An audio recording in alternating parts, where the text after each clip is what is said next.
దేవుని యొక్క మహోన్నతమైనటువంటి కృపను బట్టి గడిచినటువంటి కాలమునకు గడిచినటువంటి సెమినార్కి ఆ సెషన్కి ప్రకటన గ్రంథంలో 1000 ఏండ్ల పరిపాలన యొక్క పరిచయంలోకి వెళ్ళడానికి దేవుడు తన అద్భుతమైనటువంటి అవకాశాన్ని కృపని మనందరి పట్ల కూడా కనుపరిచారు. 1000 ఏండ్ల పరిపాలనలో మొదటిగా మనకు కనబడేటువంటిది ఏంటి? శాంతి సమాధానం అనేటువంటిది ఉంటుంది. రెండవదిగా దాసత్వం అనేటువంటిది ఉండనే ఉండదు. మూడవదిగా చెప్పాలి, హింస వేదన అనేటువంటిది ఉండదు. ఒక జంతువు మరొక జంతువుని చంపడం, మనిషి ఆకలేసి ఇంకొక దాన్ని చంపుకొని తినడం అనేటువంటిది ఉండదు. అసలు హింసాత్మకమైనటువంటి వాతావరణం లేని పరిపాలన 1000 ఏండ్ల పరిపాలన అని చెప్పడం జరిగింది. అలాగే నాలుగవదిగా 1000 ఏండ్ల పరిపాలనలో దేవుడి యొక్క మరొక ఉద్దేశం ఏంటంటే సాతానికి ఇచ్చే ఆఖరి అవకాశం. అయినప్పటికీ కూడా వారు మారడానికి ఇష్టపడలేదు. కొంతమంది అలాగే బండబారిపోయి అదొక రకమైనటువంటి మొండితత్వంలో ఉంటారు. అటు వారిని దేవుడు పొరపాటును కూడా క్షమించబడినటువంటి విషయాన్ని కూడా నాలుగోదిగా మనందరం కూడా మాట్లాడుకోవడానికి ప్రయత్నం అయితే చేశాం. అయితే ఈరోజు 1000 ఏండ్ల పరిపాలనలో ఒక అద్భుతమైనటువంటి విషయాన్ని మీ అందరితో కూడా నేను పంచుకోవడానికి ప్రయత్నం అయితే చేస్తాను. అయితే దానికంటే కూడా ముందుగా ఒక విషయాన్ని చెప్పుకోవాలి. ఎవరో నా మీద ఏదో వీడియోస్ చేసి, లేదంటే నేను మాట్లాడినటువంటి వాక్యాలకి ఏదో వ్యతిరేకమైన రీతిలో ఎవరో స్పందిస్తున్నారని ఆ వీడియోస్ అన్ని కొంతమందిని మళ్ళీ నాకు ఫార్వర్డ్ చేస్తున్నారు. నేను పొరపాటును కూడా అలాంటి విషయాల్లో స్పందించనండి. దయించి అలాంటి ఏ విధంగా కూడా నాకు ఫార్వర్డ్ చేయకండి. వాళ్ళకి అంత ఖాళీగా ఉందేమో, కానీ నాకు అంత ఖాళీ లేదు. కాబట్టి అలాంటి విషయాలు అస్సలు పట్టించుకోను. ఎవరైనా మాట్లాడుకున్నా వాక్యాన్ని తప్పుగా చెప్తున్నాను, ఎవరు అనుకున్నా ఇంకోటి అనుకున్నా దాన్ని అసలు తీసుకోవాల్సినటువంటి అవసరం లేదు. నేనేంటో, నా వాక్య పరిచయం ఏంటో యూట్యూబ్లో ఉన్న ఫాలోవర్స్ తెలిసి కనుక వాటిని పెద్దగా మీరు కూడా సీరియస్గా తీసుకోకండి. అటు వాటికి ఏ విధంగా కూడా సపోర్ట్ చేయకూడదని నేను కోరుకుంటున్నాను. అలాగే నా వరకు ఈ విషయాల్ని పొరపాటును కూడా తీసుకురావద్దని నేను కోరుకుంటున్నాను. అటువంటి ఏమీ నేను పట్టించుకోను, పొరపాటును కూడా పట్టించుకోను. ఇలాంటివి ఇన్ని నా ఈ పరిచర్య కాలంలో ఎదురైనవి కనుక వాటిని అస్సలు కూడా లెక్క చేయవలసిన అవసరం లేదు. వాళ్ళ దారిని, వాళ్ళ నమ్మకాన్ని వాళ్ళు వెళ్ళిపోతున్నారు. మన విశ్వాసంలో మనం ప్రకటించుకుంటూ వెళ్ళిపోదాం. అయితే ఈ రోజున 1000 ఏండ్ల పరిపాలనలో కనబడేటువంటి మరో అద్భుతమైనటువంటి మహాశ్చర్యకరమైనటువంటి కొన్ని విషయాలు మీ అందరితో కూడా పంచుకోవడానికి ప్రయత్నం అయితే చేస్తాను. అసలు 1000 ఏండ్ల పరిపాలన ఏ విధంగా ఉంటుంది అనేటువంటిది మాట్లాడుకునేటువంటి అవకాశం, అలాగే ఎలా ఉంటుంది అనేటువంటి దానితో పాటుగా 1000 ఏండ్ల పరిపాలనలో ఎవరు ఉంటారో, ఎవరు పరిపాలిస్తారో, ఎవరు రాజ్యము చేస్తారో అనేటువంటి విషయాన్ని కూడా మనం అందరం కూడా మాట్లాడుకోవడానికి ప్రయత్నం అయితే చేద్దాం.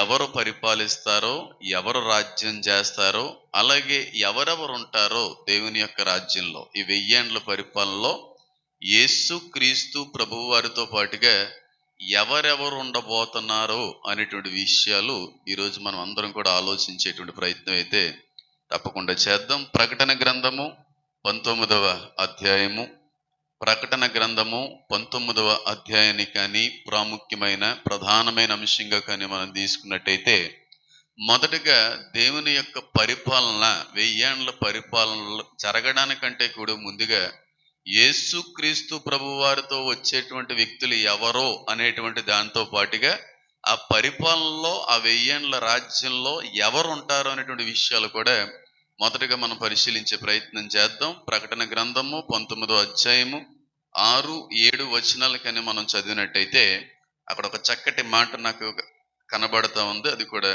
మనం ధ్యానించే ప్రయత్నం చేద్దాం. అప్పుడు గొప్ప జనసమూహపు శబ్దమును, విస్తారమైన జనముల శబ్దమును, బలమైన ఉరుముల శబ్దమును పోలిన యొక్క స్వరము, సర్వాధికారియు ప్రభువునగు మన దేవుడు ఏలుచున్నాడు, ఆయన స్తుతించుడి. గొర్రెపిల్ల వివాహోత్సవ సమయం వచ్చినది, ఆయన భార్య తన్ను తాను సిద్ధపరుచుకొని ఉన్నది గనుక మనము సంతోషపడి ఉత్సహించి ఆయన మహింపరచబదని చెప్పగా వింటిని అనేటువంటి మాట కనబడతా ఉంది. అంటే 1000 ఏండ్ల పరిపాలన సమయం ముందు బహుజనముల యొక్క శబ్దం కనబడతా ఉంది. అలా రెండోదిగా తన భార్య కూడా గొర్రెపిల్ల యొక్క వివాహోత్సవమునకు సిద్ధముగా ఉంది అనేటువంటి మాట కనబడతా ఉంది. చాలా మంది అనుకుంటారు బహుజనముల యొక్క శబ్దమును బట్టి ఈ శబ్దం అంతా కూడా వీళ్ళందరూ కూడా దేవదూతలు అని అనుకుంటారు. కానీ వాస్తవానికి దేవదూతలు కదని జనములు అని రాశాడంటే వాళ్ళు ఎవరన్నమాట? జనాలే, మనుషులే. మరి భార్య అని పిలువబడింది వారెవరు అని అంటే సంఘము. అయితే యేసు క్రీస్తు ప్రభువు వారు భూలోకంలో అడుగు పెట్టే దానికంటే కూడా ముందుగా, మనకంటే కూడా ముందుగా నిద్రించిన వారు ఉన్నారు. వాళ్ళందరూ దేవుని రాజ్యంలో ఉన్నారు. అలాగే మనం బ్రతికుండగానే కొనుక్కోబడతాం కనుక ఈ సంఘం కూడా దేవుని రాజ్యంలో ఉంది. ఆ సంఘం అంతా కూడా యేసుక్రీస్తు ప్రభు వారు వెంబడి వచ్చి ఈ 1000 ఏండ్ల పరిపాలనలో మనకు కనబడుతూ ఉంటుంది. అంటే 1000 ఏండ్ల పరిపాలనలో మనకు కనబడేటువంటి వ్యక్తుల్లో మనం ఉంటాము. మనతో పాటుగా విడవబడినటువంటి ఆ 1000 ఏండ్ల పరిపాలనలో గొర్రెలుగా దేవుడు విభజించాడు చూడండి, వాళ్ళు ఉంటారు. వాళ్ళతో పాటుగా 144,000 మంది యూదులు ఉంటారు. వారితో పాటుగా దేవదూతలు ఉంటారు. వాటితో పాటుగా ఇంకెవరు ఉంటారు అనేటువంటి ఆలోచన కానీ చేస్తే అదే అధ్యాయము 14వ వచనంలో వారి గురించినటువంటి ప్రస్తావన కూడా నేను గమనించడానికి ప్రయత్నం చేశాను. 1000 ఏండ్ల పరిపాలనలో ఎవరుంటారంటే యేసుక్రీస్తు ప్రభువారు, ఆయనతో పాటుగా దేవదూతల యొక్క సమూహము, వారితో పాటుగా 144,000 మంది బ్రతికున్నటువంటి యూదులు, వారితో పాటుగా ఆ 1000 ఏండ్ల పరిపాలనలో మేకల నుంచి విభజించినటువంటి గొర్రెల సమూహము, అంటే మనుషులు, అంటే నీతి క్రియలను బట్టి, మంచి ఆలోచన బట్టి, దేవుని యొక్క మనస్సుని అనుకూలంగా నడిచినటువంటి వ్యక్తులు వారుంటారు. వారితో పాటుగా ఎవరుంటారంటే ఇక్కడ 14వ అధ్యాయంలో ఒక మాట కనబడతా ఉంది. పరలోకమందున్న సేనలో శుభ్రమైన తెల్లని నారబట్టలు ధరించుకుని తెల్లని గుర్రములు ఎక్కిన ఆయన వెంబడించుచుండిరి. జనములను కొట్టుటకే ఆయన నోట నుండి వాడిగల ఖడ్గం బడిలు వెళ్ళుచున్నది. ఆయన ఇనప దండముతో వారిని ఏలును.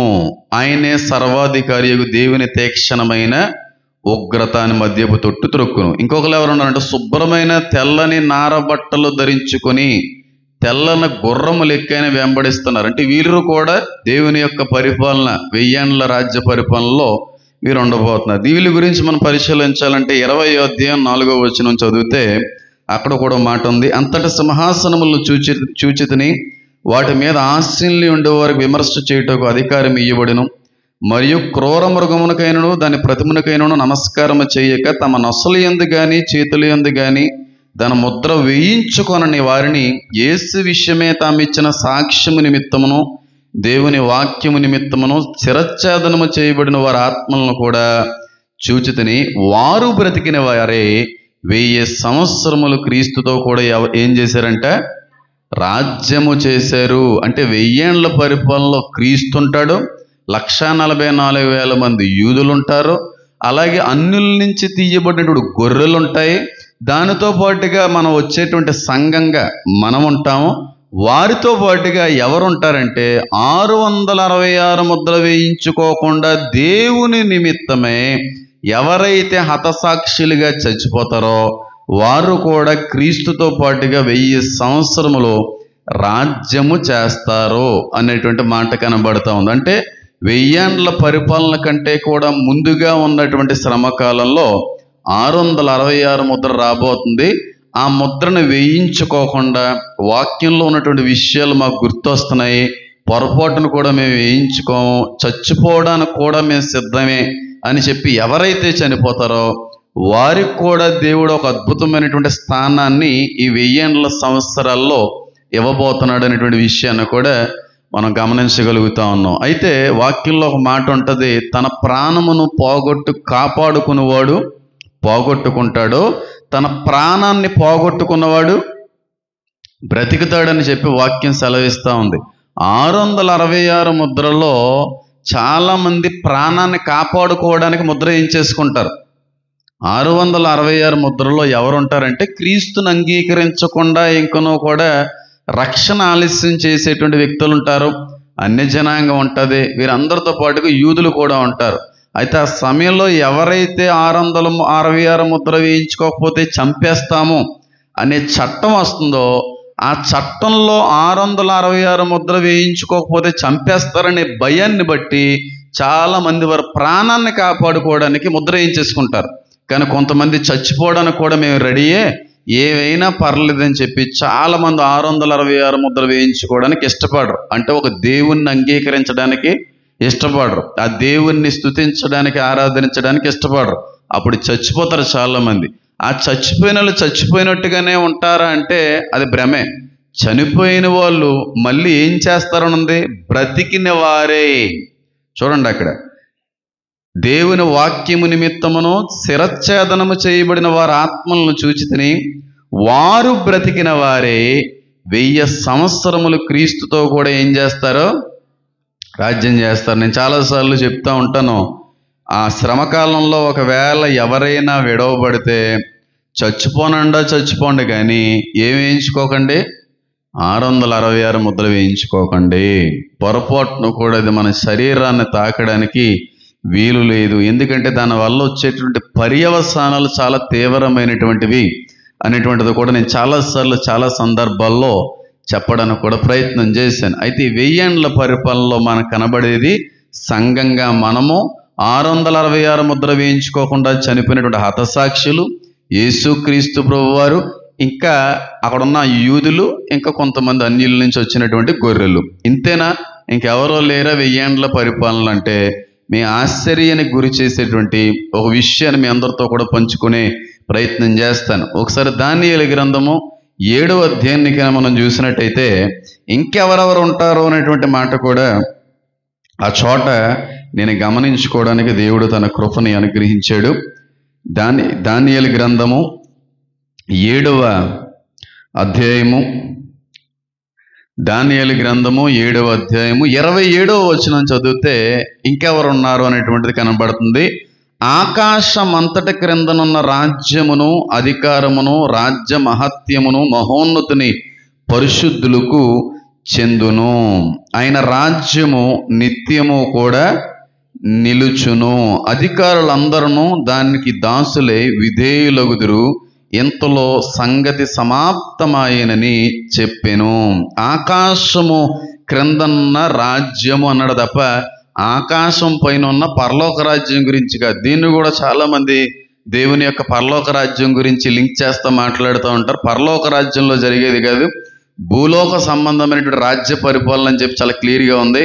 అక్కడెవరు ఉంటారంటే పరిశుద్ధులకు చెందును. అంటే రాజ్యం అంతా కూడా ఎవరికి దేవుడు అప్పచెప్తాడంటే పరిశుద్ధులకి అప్పచెప్తాడు. అంటే తెలుగులో పరిశుద్ధులు ఉంది, ఇంగ్లీష్ బైబిల్లో కానీ చూసామంటే సెయింట్స్ అని ఉంది. సెయింట్స్ అని ఉంది. అంటే పరిశుద్ధులు అంటే పాత నిబంధనలో ఉన్నటువంటి సెయింట్స్ కూడా, పాత నిబంధనలో ఉన్నటువంటి ప్రవక్తలు కూడా ఆ 1000 ఏండ్ల పరిపాలనలో ఉండబోతా ఉన్నారు. కాబట్టి బైబిల్ గ్రంథంలో దేవుని కొరకు బ్రతికి, దేవునితో నడిచి, దేవుని కొరకు నిలిచిన ప్రతి ఒక్కరూ కూడా ఆ కాలంలో ఉండబోతున్నారు, అందులో సందేహం లేదు. కాబట్టి పాత నిబంధనకి సంబంధించిన భక్తులను కూడా మనం ఆ 1000 ఏండ్ల పరిపాలన ఏం చేయబోతున్నాం? చూడబోతున్నాం. అంటే ఇప్పటి వరకు పాత నిబంధనలో దావీదు ఉన్నాడు, దానియేలు ఉన్నాడు, అబ్రహాం ఉన్నాడు, నోవాహు ఉన్నాడు, యెహెజ్కేలు ఉన్నాడు, యెషయా ఉన్నాడు. ఇలాగా ఉన్నారు అని అనుకోవడమే తప్ప ఎప్పుడూ కూడా వాళ్ళు ఎలాగుంటారో తెలియకుండానే ఈ రోజు వరకు ముందుకెళ్ళిపోయాం. కానీ ఆ రోజున ఆ కాలాల్లో వారు ఎలాగైతే బ్రతికారో సేమ్ అదే విధమైనటువంటి పోలికలు, స్వరూపాలతో మళ్ళీ ఆ భక్తులను మనం చూడబోతా ఉన్నాం. అంటే 1000 ఏండ్ల పరిపాలనలో దానియేలు కనబడతాడు, అబ్రహాం కనబడతాడు, నోవాహు కనబడతాడు, ఇస్సాకు, యాకోబు, వీళ్ళందరినీ కూడా ఆ 1000 ఏండ్ల పరిపాలనలో మనం చూడబోతున్నాము. అయితే వీరేం చేస్తారో అనేటువంటి ఆలోచన కానీ మనం చేసినట్టయితే కొన్ని రిఫరెన్స్ కొన్ని ఎక్కువే ఉంటాయి. తర్వాత నేను వాక్యంలోకి వెళ్ళిపోతాను. 1 కొరింథీయులకు రాసినటువంటి పత్రికని కానీ మనం చూసినట్టయితే అక్కడ మనం చేసేటువంటి పని ఏంటి అనేటువంటిది మనకు కనబడతా ఉంది. ఎంతమంది ఉన్నారు? బాగానే ఉంది, భక్తులు ఉన్నారు, సంఘం ఉంది, మనం అందరం ఉన్నాం ఆ 1000 ఏండ్ల పరిపాలనలో. ఇంతగా మనం చేసే పని ఏంటి, అసలు మనకి దేవుడు అప్పచెప్పేటువంటి పని ఏంటి అనేటువంటిది నేను వివరించే ప్రయత్నం చేస్తాను. 1 కొరింథీయులకు రాసిన పత్రిక 6వ అధ్యాయాన్ని 2వ వచనాన్ని కన్నా మనం చదివితే సంఘంగా మనం బ్రతుకున్నంత కాలము కూడా స్వార్థ ప్రకటించడం అనేది దేవుడు మనకి ఇచ్చిన బాధ్యత. అంటే బ్రతుకున్నటువంటి మనం ఇప్పుడు అందరం కూడా సజీవుల లెక్కల్లో ఉన్నాం, బ్రతుకున్న వారి ఉన్నాం. ఈ బ్రతికుండగా మనం చేయవలసింది ఏంటంటే సువార్తను ప్రకటించాలి. సర్వ సృష్టికి వెళ్ళి సకల గోత్రములకు సకల జనములకు కూడా ఈ సువార్తని ప్రకటించండి అని వాక్యం చెప్పింది. బ్రతుకుండగా చేసినటువంటి పని, చేయవలసిన పని. మరి చనిపోయిన తర్వాత దేవుని రాజ్యంలోకి వెళ్ళిపోతాం. దేవుని రాజ్యంలోకి వెళ్ళి మళ్ళీ 1000 ఏండ్ల పరిపాలనకి దిగి వచ్చేటువంటి సమయంలో ఆ 1000 ఏండ్ల పరిపాలనలో సంఘం ఏం చేస్తుంది? సంఘంగా మనకి దేవుడు ఇచ్చేటువంటి బాధ్యత ఏంటి, అసలు మనకి ఇచ్చేటువంటి పని ఏంటి అని ఆలోచనకనే మనం చేసినట్టయితే అక్కడ ఒక అద్భుతమైనటువంటి మాట రాయబడింది. 1 కొరింథీయులకు రాసిన పత్రిక 6వ అధ్యాయంలో మనం చేసే పని ఏంటి? సంఘస్థులుగా, సంఘంగా, భారీగా, దేవుని యొక్క సంఘంగా, వధువు సంఘంగా మనం చేసే పని ఏంటనంటే 6వ అధ్యాయము 1-2 వచనాలు చదువుతున్నాను చూడండి. మీలో ఒకనికి మరి ఒకని మీద వాజ్యం ఉన్నప్పుడు వాడు పరిశుద్ధుల ఎదుట గాక అనీతిమంతుల ఎదుట వాజ్యం అన్నట్టుకు తెగించుచున్నాడా? పరిశుద్ధులు లోకమునకు తీర్పు తీర్చుదురని మీరు ఎరుగురా? మీ వల్ల లోకమునకు తీర్పు జరగవలసి ఉండగా మిక్కిలి అల్పమైన సంగతుల గురించి తీర్పు తీర్చుటకు మీకు యోగ్యత లేదా? అంటే సంఘంగా 1000 ఏండ్ల పరిపాలనలో మనం చేసేటువంటి పని ఏంటంటే విడవబడినటువంటి మిగిలిన జనములన్నిటికీ కూడా మనం ఏం చేస్తామంట? తీర్పు తీరుస్తాము. తీర్పు తీర్చబోతున్నాం. అంటే మనం అందరం కూడా న్యాయాధిపతులుగా, అధికారులుగా దేవుడి మూలంగా నియమించబడుతున్నాం. ఈరోజు వరకు మనం ఎవరినైనా తీర్పు తీర్చమన్నాడు దేవుడు? ఏం చేయమన్నాడు? తీర్పుని తీర్చకుడి అన్నాడు. కానీ దేవుని రాజ్యంలోకి వెళ్ళి వచ్చిన తర్వాత తీర్పు తీర్చేటువంటి బాధ్యత దేవుడు మనకు ఇవ్వబోతున్నాడు. అంటే విడవబడినటువంటి ఆ 1000 ఏండ్ల కాలంలో మిగిలినటువంటి మేకలన్నిటినీ కూడా తీర్పు తీర్చబోతున్నాం, జడ్జి చేయబోతున్నాం. ఎవరో? సంఘంగా మనం. కానీ మీరు ఎప్పుడన్నా గమనించారో లేదో, ఎమ్మెల్యే గారైనా సరే,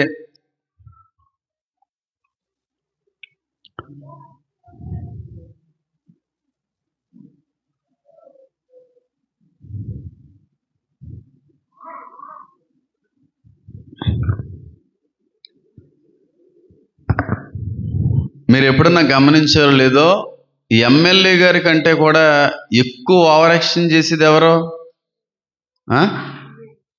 పియ్యలే కాదు, కౌన్సిలర్లే ఎమ్మెల్యేలే ఫీల్ అయిపోతుంటారు కొంతమంది. కొన్ని చోట్ల కౌన్సిలర్లే, వాళ్ళు వీధి కౌన్సిలర్లే. వాళ్ళు ఏమీ చిన్నబుచ్చి నేనేం మాట్లాడాలనుకోవట్లేదు, కానీ వీధి కౌన్సిలర్గా నియమితులైతేనే ఎమ్మెల్యే అంత ఫోజు కొడతా ఉంటారు.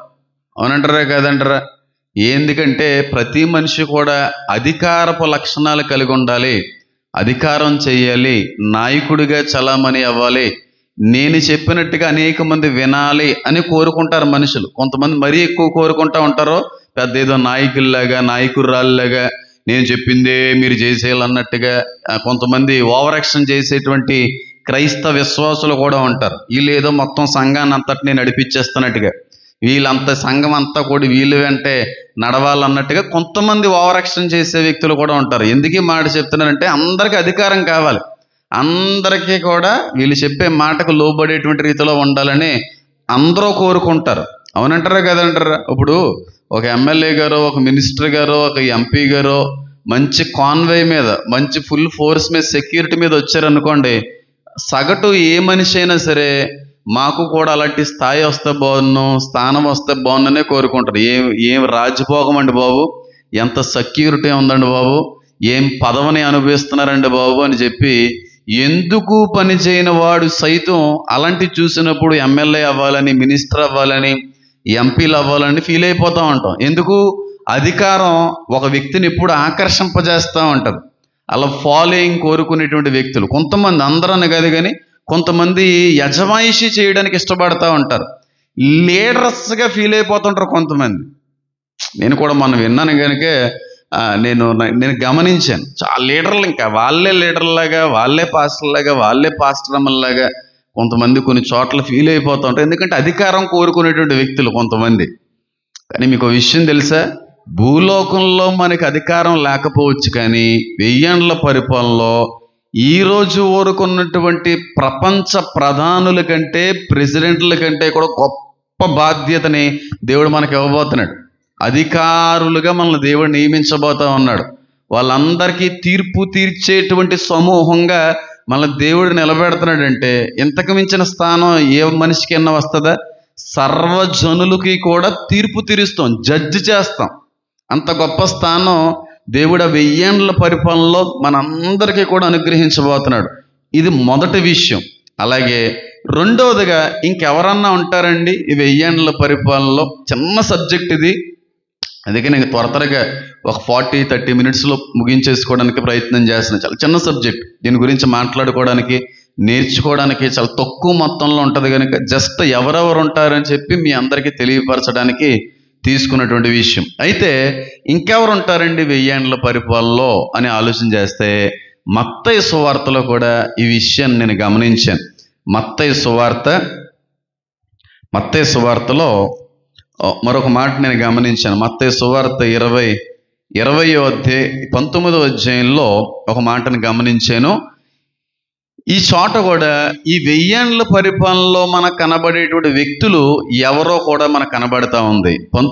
మత్తయి 28వ వచనం, యేసు వారితో ఇట్లనెను. ఎవరితో? యేసు క్రీస్తు ప్రభువు వారి యొక్క శిష్యులతో ఇట్లనెను, ప్రపంచ పునర్జననమందు మనుష్య కుమారుడు తమ మహిమగల సింహాసనం మీద ఆసీనుడై ఉండినప్పుడు నన్ను వెంబడించిన మీరును కూడా 12 సింహాసనముల మీద ఆసీనులై ఇశ్రాయేలు 12 గోత్రముల వారికి ఏం చేస్తారో తీర్పు తీరుస్తారు. ఎవరిలో? అపోస్తులు కూడా ఈ 1000 ఏండ్ల పరిపాలనలో ఉండబోతున్నారు. అపోస్తులు యోహాను గారు, మత్తయ్య, పేతురు, వీళ్ళందరూ కూడా, తోమా గారు, వీళ్ళందరూ మళ్ళీ రాబోతున్నారు 1000 ఏండ్ల పరిపాలనలోకి. కాబట్టి అపోస్తులు మనం చూడలేకపోయామని చెప్పి బాధపడవలసిన అవసరం ఏమీ లేదు. వారు కూడా ఈ 1000 ఏండ్ల పరిపాలనలో ఉంటారో. వారు చేసే పని ఏంటంటే, మనం చేసే పనే తీర్పు తీర్చడం. అయితే జనాలకు కాదు, ఇశ్రాయేలీయులకి మాత్రమే తీర్పు తీరుస్తారు. ఎంతమందికి అర్థమవుతుంది నేను చెప్పేది? అర్థమవుతుందా లేదా? అర్థమవుతుందన్న వాళ్ళు ఒకసారి హల్లెలూయా చెప్పండి. కాబట్టి ఎవరెవరు ఉంటారంటే మన అందరితో పాటుగా అపోస్తులు కూడా ఉంటారు. అపోస్తులు కూడా 1000 ఏండ్ల పరిపాలనలోకి రాబోతున్నారు.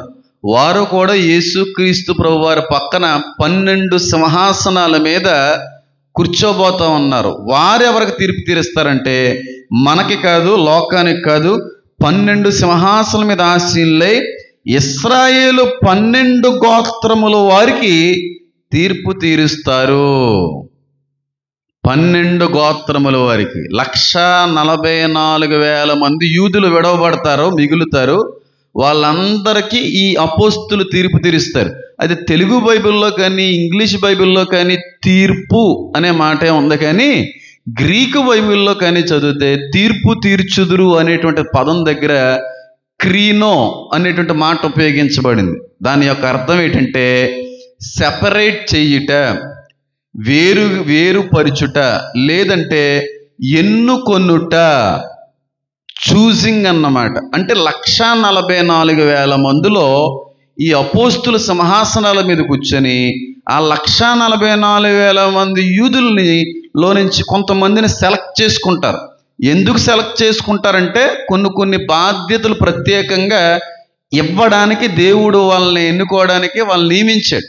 కాబట్టి 1,44,000 మందిని కూడా దేవుడు ఒకే పని మీద ఒకే బాధ్యతలో ముంచాడు. కానీ ఆ 1,44,000లో కూడా కొంతమందిని దేవుడు సెపరేట్ చేస్తాడో, వాళ్ళకి ఏం పనులు ఇస్తాడో, వాళ్ళకి ఎలాంటి బాధ్యతలు ఇస్తాడో నాకైతే తెలియదు. కానీ మొత్తానికి వాక్య ప్రకారంగా ఆలోచన చేస్తే 1000 ఏండ్ల పరిపాలనలో యేసుక్రీస్తు ప్రభువారు ఉంటారు. యేసుక్రీస్తు ప్రభువారితో పాటుగా పాత నిబంధనకి సంబంధించినటువంటి భక్తులు, ప్రవక్తలు, యాజకులు వీళ్ళందరూ ఉంటారు. వీరితో పాటుగా సంఘంగా మనం, అంటే దేవుని రాజ్యానికి వెళ్ళి తిరిగి వచ్చేటువంటి మనము, మన పూర్వీకులు, మన దైవజనులు, మన దైవజనరాలు, మనకంటే ముందుగా క్రీస్తునందు నిద్రించిన వారు, వీళ్ళందరూ ఉంటారు. వీరితో పాటుగా 1,44,000 మంది బ్రతుకున్న యూదులు ఉంటారు. వీరితో పాటుగా 5వదిగా మిగిలినటువంటి మేకల గుంపు వాళ్ళు ఉంటారు. ఆరవదిగా మేకల గుంపు నుంచి విభజించినటువంటి గొర్రెలు ఉంటాయి. వీరితో పాటుగా ఏడవదిగా అపోస్తులు కూడా ఉంటారు. ఎంతమందికి అర్థమైంది నేను చెప్పింది? అపోస్తులు, మనము, పాత నిబంధన భక్తులు, యేసయ్యతో పాటుగా బ్రతుకున్నటువంటి గొర్రెలు, మేకలు, యూదులు, ఇంతమంది 1000 ఏండ్ల పరిపాలనలో అక్కడ సెటిల్ అవుతారు. ఎక్కడ? ఇశ్రాయేల్ నడిబొడ్డు నుంచి పరిపాలన జరుగుతుంది.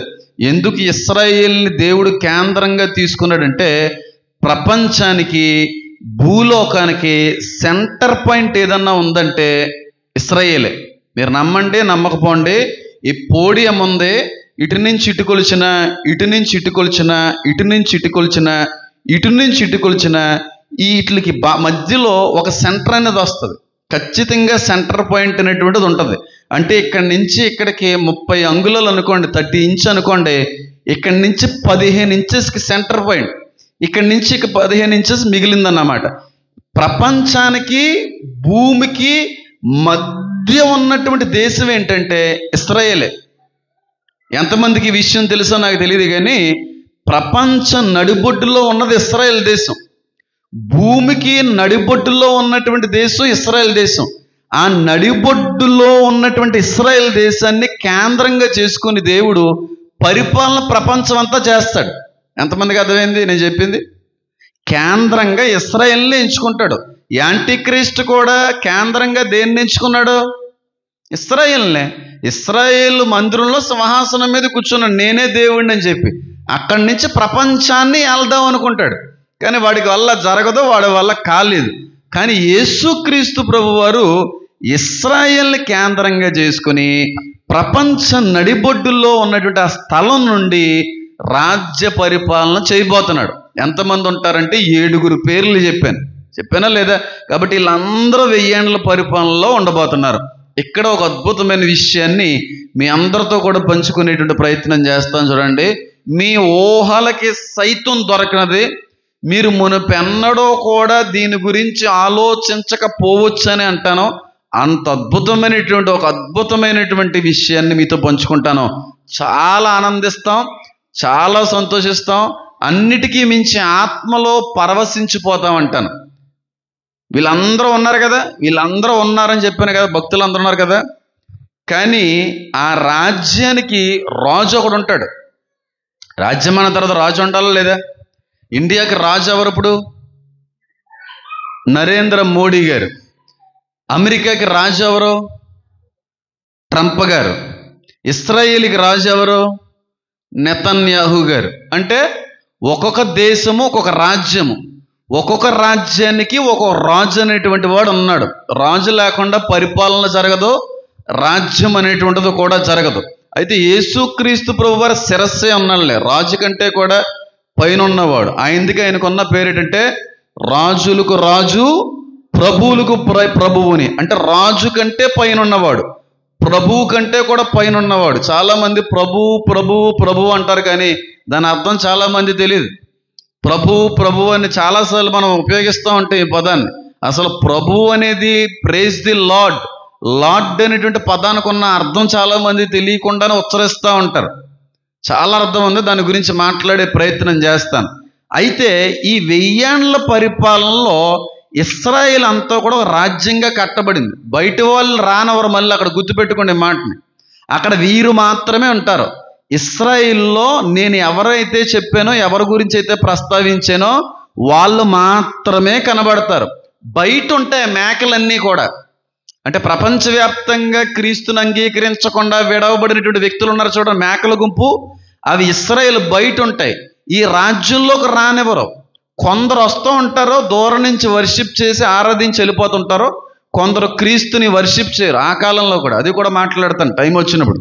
అయితే ఈ ఇశ్రాయేల్ రాజ్యంలో ఉన్నటువంటి వీరందరి మధ్యన రాజుగా ఒకడు నియమించబడతాడు. ఒక రాజు, ఒక వ్యక్తి. అంటే ఇప్పటి వరకు నేను చెప్పిన వారందరికీ కూడా రాజుగా ఒక వ్యక్తి నియమించబడతాడు. 144,000 మంది యూదులకి, గొర్రెలకి, బ్రతుకున్నటువంటి ఆ రాజ్యంలో ఉన్న వారికి అందరికీ కూడా రాజు అనేటువంటి వాడు ఉంటాడు. అంటే యేసుక్రీస్తు ప్రభు వారు సింహాసనం మీద కూర్చుంటాడు. ఆ చుట్టూ కూడా 12 మంది అపోస్తులు ఉంటారు. అలాగే కొంతమంది పాత నిబంధన సంబంధించిన భక్తులు కూడా స్టేజ్ మీద వాళ్ళ పాత్రలు వాళ్ళు పోషిస్తారు. కానీ జనాల్ని పాలించడానికి యేసుక్రీస్తు ప్రభువు వారు ఒక రాజుని ఎన్నుకుంటాడు, ఒక కింగ్ని ఎన్నుకుంటాడు. ఆ రాజు ఎవరో తెలుసా? ఎవరు అనుకుంటున్నారు మీరు? ఎవరు అనుకుంటున్నారు మీరు? ఇశ్రాయేల్ దేశ పరిస్థితుల్లో ఉన్నటువంటి జనాల మీద రాజుగా ఒక వ్యక్తిని నిలబెడతాడు దేవుడు. ఆ రాజు వీళ్ళందరినీ పాలిస్తాడు, మళ్ళీ పరిపాలిస్తాడు. ఎవరు అనుకుంటున్నారు మీరు? చెప్పండి. ఊరికే గెస్ట్ చేయండి పని. ఎవరై ఉండొచ్చు ఆ రాజు? ఎవరై ఉండొచ్చు? ఎవరికి తట్టట్లేదా? చెప్పండి. నేను క్లూ అయితే ఇవ్వను, ఎందుకంటే అది మర్మం, రహస్యము. ఆ పైగా ఇంకోటి ఏం కాదు, బైబిల్లో ఉన్న విషయమే, మర్మం ఏం కాదు. దాని గురించి కూడా ఎంత ఆలోచిస్తున్నారు మీరు? అదేం పెద్ద రహస్యం ఏం కాదు, లేఖనాల్లో ఉన్నటువంటి విషయమే. ఒక వ్యక్తిని వీళ్ళందరి మీద రాజుగా అపాయింట్ చేస్తాడు దేవుడు, కింగ్గా నిలబెడతాడు. అంటే కింగ్ బాధ్యతని, రాజ్య బాధ్యతని ఒక మనిషికి ఇస్తాడు. ఆ మనిషి రాజే ఉంటాడు. ఎవరై ఉంటారు? ట్రంప్ బతుకున్నప్పుడు అప్పుడు రాజు ఎందుకు అవుతాడు? ట్రంప్ ఇప్పుడు రాజు, అప్పుడు కాదు. ఎవరై ఉంటారు చెప్పండి. మీరు చెప్తే నిజంగా మళ్ళీ చెప్తున్నా, ఫ్రిడ్జ్లో ఏ చాక్లెట్ పెద్దది ఉంటే ఆ చాక్లెట్ ఇస్తాం. గెస్ చేయండి. ఎవరై ఉంటారమ్మా? షారా చెప్పర్లేదు. ఎన్నో వచ్చిందా? తడుతుంది ఏమన్నా? ఎవరై ఉంటారు? చెప్తున్నాడు ఎలియాజర్. యేసుక్రీస్తు ప్రభు రాజులకు రాజు కదా, ఆయన కింగ్స్కే కింగ్, ఆయన కింగ్ ఆఫ్ ది కింగ్స్, ఆయన రాజులకు పైన ఉన్న రాజు ఆయన. ఈ రాజు క్రీస్తు కాదు, క్రీస్తు పైన ఉన్నాడు, ప్రభువుల కంటే పైన ఉన్నాడు ప్రభు. అంతే కదా, ఆయన తొడ మీద ఉంది కదా, రాజులకు రాజు ప్రభువులకు ప్రభు అని చెప్పి తెల్లటి గుర్రం మీద రావడం అనేటువంటి జరుగుతుంది కదా. ఇంకో మాట కూడా చెప్తాను చూడండి. నేను బయలుపరచబడ్డాను, ఇది ప్రేరేపించబడితే నేను నా డైరీలో రాసుకున్న విషయం. యాంటీ క్రైస్ట్ అనేటువంటి వాడు యూదుల దగ్గరికి 100% కూడా ఒక తెల్లటి గుర్రం మీద వస్తాడు. అంటే ప్రకటన గ్రంథం 6వ అధ్యాయంలో తెల్లటి గుర్రం మీద రావడం అనేది ఉంది. అది మనం కొంచెం అది యాంటీ క్రైస్ట్గా మాట్లాడడం, కానీ యాంటీ క్రైస్ట్గా మాట్లాడడంతో పాటుగా వచ్చేటువంటి యాంటీ క్రైస్ట్ నిజంగానే తెల్లటి గుర్రం మీద వస్తాడు, నిజంగానే తెల్లటి గుర్రం మీద. నేను మొన్న ఒక, ఇలా చెప్పకూడదేమో, చెప్తే కొంతమంది ఫీల్ అవుతారేమో కాబట్టి నేను చెప్పాలనుకోవట్లేదు. నేను ప్రసన్న గారు చిన్ను ఒక చోటుకి వెళ్ళాం. అక్కడ ఒక విజువల్ చూసాం. మేము విజువల్ చూసాం. ఆ విజువల్లో ఎలా ఉంటుందంటే, అది యేసుక్రీస్తు ప్రభు వారు ఇశ్రాయేలు పట్టణంలోకి వెళ్తున్నప్పుడు సిలువ వేసేటువంటి ముందుకి సమయంలో హోసన్నా హోసన్నా హోసన్నా అని పిలుస్తూ ఉంటారు. అంటే తాటి మట్టలన్నీ, పామ్ మట్టలన్నీ కూడా వేసేసి పిలుస్తూ ఉంటారు, హోసన్నా హోసన్నా అంటే. ఈయన గాడిద మీద వస్తారు. కానీ పాత నిబంధన ప్రకారంగా వచ్చేటువంటి మెస్సయ్య గుర్రం మీద వస్తాడు. అక్కడ వీళ్ళకి సింక్ అవ్వదు, గుర్రం మీద రావలసినోడు గాడిద మీద వస్తున్నాడని వాళ్ళకి సింక్ అవ్వదు. కానీ యాంటీ క్రైస్ట్ నిజంగా గుర్రం మీద వస్తాడు. అప్పుడు వాళ్ళు మరింతగా నమ్మేటువంటి అవకాశం కనబడుతుంది. ఖచ్చితంగా తెల్లటి గుర్రం అని చెప్పి 6వ అధ్యాయంలో రాసి ఉంచింది ఏదో యాంటీ క్రైస్ట్కి మాత్రమే వర్తించిందని చెప్పి వదిలేయడం కాదు, కానీ 100% యూదులు ఏ రక్షకుడు, ఏ మెస్సయ్య అయితే గుర్రం మీద వస్తారని ఎక్స్పెక్ట్ చేస్తున్నారో, సేమ్ అదే రంగు గుర్రం మీద ఈ యాంటీ క్రైస్ట్ ఖచ్చితంగా పరిచయం అవుతాడు ఇశ్రాయేలుకి. లేదంటే పరిచయం అయిన తర్వాత అయినా ఆ తెల్లటి గుర్రం మీద ఎక్కి ప్రపంచానికి పరిచయం అయ్యేటువంటి విధంగా ఖచ్చితంగా ఇశ్రాయేలు చూపిస్తారని నేను నమ్ముతున్నాను. ఒక సీన్ చూశాను, ఒక సీన్ అంతే. ఆ సీన్ బట్టి నాకు చాలా దేవుడు ప్రేరేపించేశాడు. చాలా పాత నిబంధన లేఖనాలు దేవుడు గుర్తు చేశాడు, కొత్త నిబంధన సంబంధించిన లేఖనాలు గుర్తు చేశాడు. ఇవన్నీ ఆ టైంలో అలాగలా టాలీ చేసుకుంటుంటే అప్పుడు కొత్త విషయాన్ని దేవుడి మూలంగా నేర్చుకున్నాను. వెంటనే డైరీలో రాసుకోవడానికి కూడా దేవుడు కృప అందించాడు. ఖచ్చితంగా యాంటీ క్రైస్ట్ ప్రపంచానికి ఇశ్రాయేలు యూదుల దగ్గర కూడా ఒక గుర్రం మీద ఇచ్చేటువంటి ఒక వ్యక్తిగా కనబడతాడు, ఖచ్చితంగా, అందులో సందేహం లేదు. అయితే అప్పుడున్నటువంటి జనాల మీద రాజుగా ఎవరు నియమించబడతారో, దేవుడు ఎవరికి ఆ రాజు బాధ్యతని పదవిని ఇవ్వబోతున్నాడని మీరు అనుకుంటున్నారు? ఎలియాజరు చెప్తున్నాడు ఇందాకేదో. ఎవరు అనుకుంటున్నావు నువ్వు? చెప్పర్లేదు, గెస్ చేయండి తమ్ముడు, ఇందులో ఏముంది, నేను అంటానా? అది కష్టమే, చాలా కష్టమైన విషయం. సేవకుల్ని అడిగినా సరే చాలా ఇబ్బంది పడేటువంటి క్వశ్చనే అడిగాను. ఈజీ క్వశ్చన్ ఏం కాదు. కాబట్టి మీరు చెప్పట్లేదు, మాకు రావట్లేదు అన్నంత మాత్రాన్ని మీరు ఏమీ బలహీనలు కాదు. మీకు బైబిల్ అంటే ఏమీ తెలియదు అని అనుకోవడానికి కూడా వీల్లేదు. పెద్ద పెద్ద పాస్టర్ గారిని అడిగినా దీనికి సంబంధించినటువంటి సమాధానం చెప్పడం చాలా కష్టమే, చాలా కష్టమే. కాబట్టి జస్ట్ నేను ఒక అడుగుతున్నాను, మీకు ఏమన్నా తడుతుందేమో, మీకు ఏమన్నా బుర్రలో ఆలోచన వచ్చిందేమో అని. ఎవరు అనుకుంటున్నారు? పరిశుద్ధాత్ముడు కాదు. పరిశుద్ధాత్ముడు రాజు అంటున్నాను కదా, వ్యక్తి అంటున్నాను, మనిషి అంటున్నాను కదా. పరిశుద్ధాత్ముడు వ్యక్తే, ఆయన జెండర్ మేల్ జెండరే. పరిశుద్ధాత్మురాలు అని లేదు బైబిల్లో. పరిశుద్ధాత్ముడు అనేవాడు వ్యక్తి, పుల్లింగంతో పోల్చబడింది. కరెక్టే మీరు చెప్పింది, కాదని అనట్లేదు. నేను అంటుంది భౌతిక సంబంధమైనటువంటి ఒక మనిషిని అంటున్నాను. ఒక మనిషిని రాజుగా దేవుడు ఎన్నుకుంటాడు, ఒక మనిషిని రాజుగా నిలవబెడతాడు. ఎవరు అనుకుంటున్నారు మీరు? చెప్పడం కష్టమా? చిన్న క్లూ ఇస్తాను, కానీ ఆశ్చర్యం వేస్తుంది. పాత నిబంధన గ్రంథంలో ఆల్రెడీ వ్యక్తి రాజే. ఎవరు? దానియేలు రాజేట్రే బాబు, నువ్వు ఒకడు. ఎవరు? దావీదు. దావీదు మళ్ళీ వస్తాడో, మళ్ళీ రాజు అవుతాడు. మీరు నమ్మరు, కానీ వచ్చిన ఎప్పుడో చాలా సంవత్సరాల క్రితం దాన్ని రాసేసుకున్నా, ఇలాంటి మర్చిపోతామని చెప్పి. మళ్ళీ చెప్తున్నాను, రాజు ఒకప్పుడు ఇశ్రాయేల్కి, దావీదు ఒకప్పుడు ఇశ్రాయేల్కి రెండవ రాజు. ఇశ్రాయేల్ మొదటి రాజు సౌలు, కానీ ఇశ్రాయేల్కి దేవుడు మూలంగా నియమింపబడినటువంటి రాజు దావీదు. దావీదు పరిపాలించాడు. నిండు వృద్ధాప్యంలో మంచం మీద పడుండి చక్కటి మరణాన్ని పొందుకున్నాడు. ఆయన చాలా సులువైనటువంటి మరణాన్ని ఆయన పొందుకున్నాడు. ఎందుకంటే చచ్చిపోయేలోపు కూడా, చచ్చిపోయే సమయం వరకు కూడా ఆయన చేసిన ఏకైక పని ఆఖరి వరకు ఏదన్నా ఉందంటే ఏంటి చెప్పండి? పశ్చాత్తాపం, పశ్చాత్తాపం, పశ్చాత్తాపమే. మంచం మీద కూడా దేవునికి క్షమాపణలు కోరుకున్నాడు ఆయన. ఎక్కడ లైట్ తీసుకోలేదు. ముసలాన్ని అయిపోయినాయి కదా, నా రాజభోగం అంతా కూడా వెలిగిపోయింది కదా, అనుభవించేశాను కదా, ఇంకేముందలే, నా కొడుకు సొలొమోను వచ్చేసాడు కదా అని అనుకోలేదు దేవుడు. పైగా సొలొమోను ఎన్నుకుంటాడు తర్వాత రాజుగా. కానీ కొంతమంది ఈయన నిలబెట్టడానికి ఇష్టపడరు. ఈయన లేకుండా ఇంకో కొడుకుని నిలబెడదాం అనుకుంటారు. కానీ దేవుడు అద్భుతమైన రీతిలో ఆ పాపం చేసినటువంటి బెత్షెబా సంతానాన్ని నిలబెడతాడు. అంత గొప్ప దేవుడు మన దేవుడు. ఆ తప్పుగా తీసుకోవడానికి ఏమీ లేదు. అందులో కూడా చాలా ఆధ్యాత్మిక మర్మం అనేటువంటిది దాచిబడి ఉంది. బెత్షెబాతో పాపం చేస్తే దావీదు కొడుకుని పోగొట్టేసుకుంటాడు, దావీదు కొడుకుని చచ్చిపోతాడు. బెత్షెబాకి పుట్టినటువంటి రెండో కొడుకుని దావీదు తర్వాత రాజుని చేస్తాడు. న్యాయం జరిగిందా లేదా అక్కడ? అంత న్యాయవంతుడే, అంత అద్భుతమైనటువంటి న్యాయకర్త ఆయన.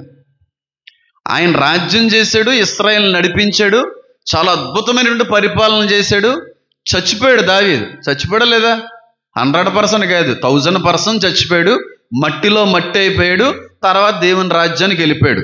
మళ్ళీ మనతో పాటుగా దావీదు కిందకు వస్తాడు. ఎంతమందికి అర్థమవుతుంది నేను చెప్పేది? మనందరితో పాటుగా ఎవరో ఎక్కువ ఎవరో తక్కువ ఏమి లేదండి. దేవుని దృష్టిలో భేదం ఏమీ లేదు. అందరూ పాపం చేసాం. దావీదు పాపం చేసావు, నువ్వు చేసావు, నేను చేసావు, అందరూ చేసిన వాళ్ళమే. సజీవులలో ఎవరో కూడా నీతిమంతుడే లేడు నీ దృష్టిలో అంటాడు దావీదు కీర్తనలో. సజీవులలో నీ దృష్టిలో ఒకడునూ నీతిమంతులు లేడని. అంటే ప్రతి ఒక్కరిలోని అవినీతి ఉంటుందని కాదు, అవినీతిగా బతమని కాదు, పుట్టుకలో నీతి లేదని అర్థం. పుట్టుకలో నీతి లేదు. యేసుక్రీస్తు ప్రభు వారు పుట్టుకలో కూడా ఆ విధమైనటువంటి పుట్టుక ఉండకూడదనే పరిశుద్ధంగా ఒక పురుషుని యొక్క సంయోగం లేకుండా వచ్చాడు. పరిశుద్ధాత్మ మూలంగా పుట్టాడు ఆయన, మనిషి మూలంగా కాదు. మనిషి మూలంగా పుట్టుంటే ఆయనలో కూడా పాపం ఉంది, ఆయనలో కూడా అవినీతి అనేటువంటిది కనబడు. ఎంతమందికి అర్థమవుతుంది నేను చెప్పేది? కాబట్టి దావీదు చనిపోయి దేవుని రాజ్యానికి వెళ్ళిపోయి మళ్ళీ మనతో పాటు వస్తాడు. అంతేగాని దావీదుకి పెద్ద సింహాసనం, దావీదుకి పెద్ద ప్రత్యేకమైన రథం ఏమి దేవుడు సెట్ చేయలేదు. అందరూ సమానమే. దేవుడు పక్షపాతి కాదు. దావీదెంతో, నేనెంతో, నువ్వెంతో అందరూ ఒకటే దేవుడికి. అందరూ మనుషులే, అందరూ నరమాతృలే, అందరూ పురుగు వంటి వాళ్ళే. ఒకడు ఎక్కువ ఒకడు తక్కువ ఏం లేదు. వాళ్ళు బ్రతికినప్పుడు ఎంత పరిశుద్ధంగా బ్రతికారు, ఎంతగా దేవుని కొరకు బ్రతికారు అనే దాన్ని బట్టి స్థానాలు అనేటువంటివి నియమింపబడతాయి తప్ప దేవుని దృష్టిలో అందరూ సమానులే. అయితే దావీదు చనిపోయాడు, దేవుని రాజ్యానికి వెళ్ళిపోయాడు. యేసుక్రీస్తు ప్రభువారు ఎప్పుడైతే మరణించి 3వ దినాన్న ఆరోహణం అయిపోయాడో, పునరుద్ధానుడయ్యాడో, ఆయన ఆరోహణం అవుతున్నటువంటి సమయంలో చెరగా కొనిపోయాడు. అంటే పాత నిబంధనలో యేసుక్రీస్తు ప్రభువారి కంటే కూడా ముందుగా చచ్చిపోయినప్పుడు పరిశుద్ధులందరూ కూడా డైరెక్ట్గా పరలోకానికి వెళ్ళడానికి పాస్ లేదు. జస్ట్ పరదేశంలో ఉన్నారు అంతే, వెయిటింగ్ హాల్లో ఉన్నారు. ఎంతమందికి అర్థమవుతుంది? ఇప్పుడు పరదేశం లేదు, నరకానికి వెయిటింగ్ హాల్ ఉంది చూడండి, పాతాళం, అది ఉంది. పరదేశం లేదు, అప్పుడు డైరెక్ట్గా పరలోకానికి వెళ్ళేది లేదు, వెయిటింగ్ హాల్లో ఉండేవారు పరదేశంలో. కొంతమంది ఇప్పటికీ ఏమంటారంటే పరదేశం ఇప్పటికీ ఉంది, చనిపోయిన వాళ్ళు పరదేశంలోనే ఉంటారు, ఆ వెయిటింగ్ హాల్లో ఉంటారు. ఇప్పటికీ కొంతమంది సేవకులు చెప్తూ ఉంటారు. వాళ్ళు నేనేమీ తప్పు పట్టట్లేదు, వాళ్ళ నమ్మకం వాళ్ళది, వాళ్ళ విశ్వాస పరిపక్వత అనుభవాలు ఆ విధంగా ఉన్నాయి. నాకున్నటువంటి ప్రేరేపణ నేను చెప్తున్నాను. చెరగా కొనిపోయాడు యేసయ్య. ఆయన ఆరోహణం అయ్యే సమయంలో పాత నిబంధన భక్తుల్ని, పరిశుద్ధుల్ని, అంతకంటే ముందుగా చనిపోయే వాళ్ళందరినీ వెయిటింగ్ హాల్లో నుంచి పరలోకాన్ని తీసిపోయాడు. ఆ పరలోకంలో ఉన్నారో సంఘం ఎత్తబడింది, డైరెక్ట్ పరలోకం.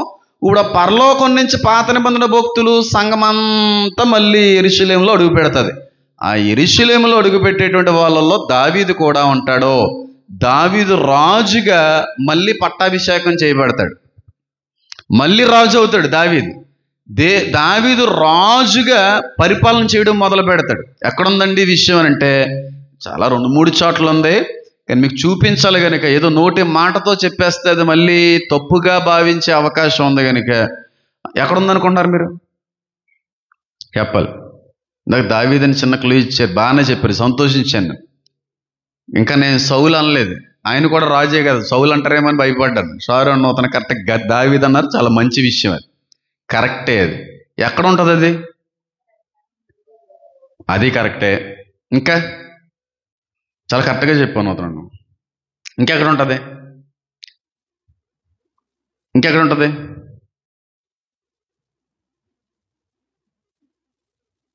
యెహెజ్కేలు గ్రంథంలో ఉంటుంది.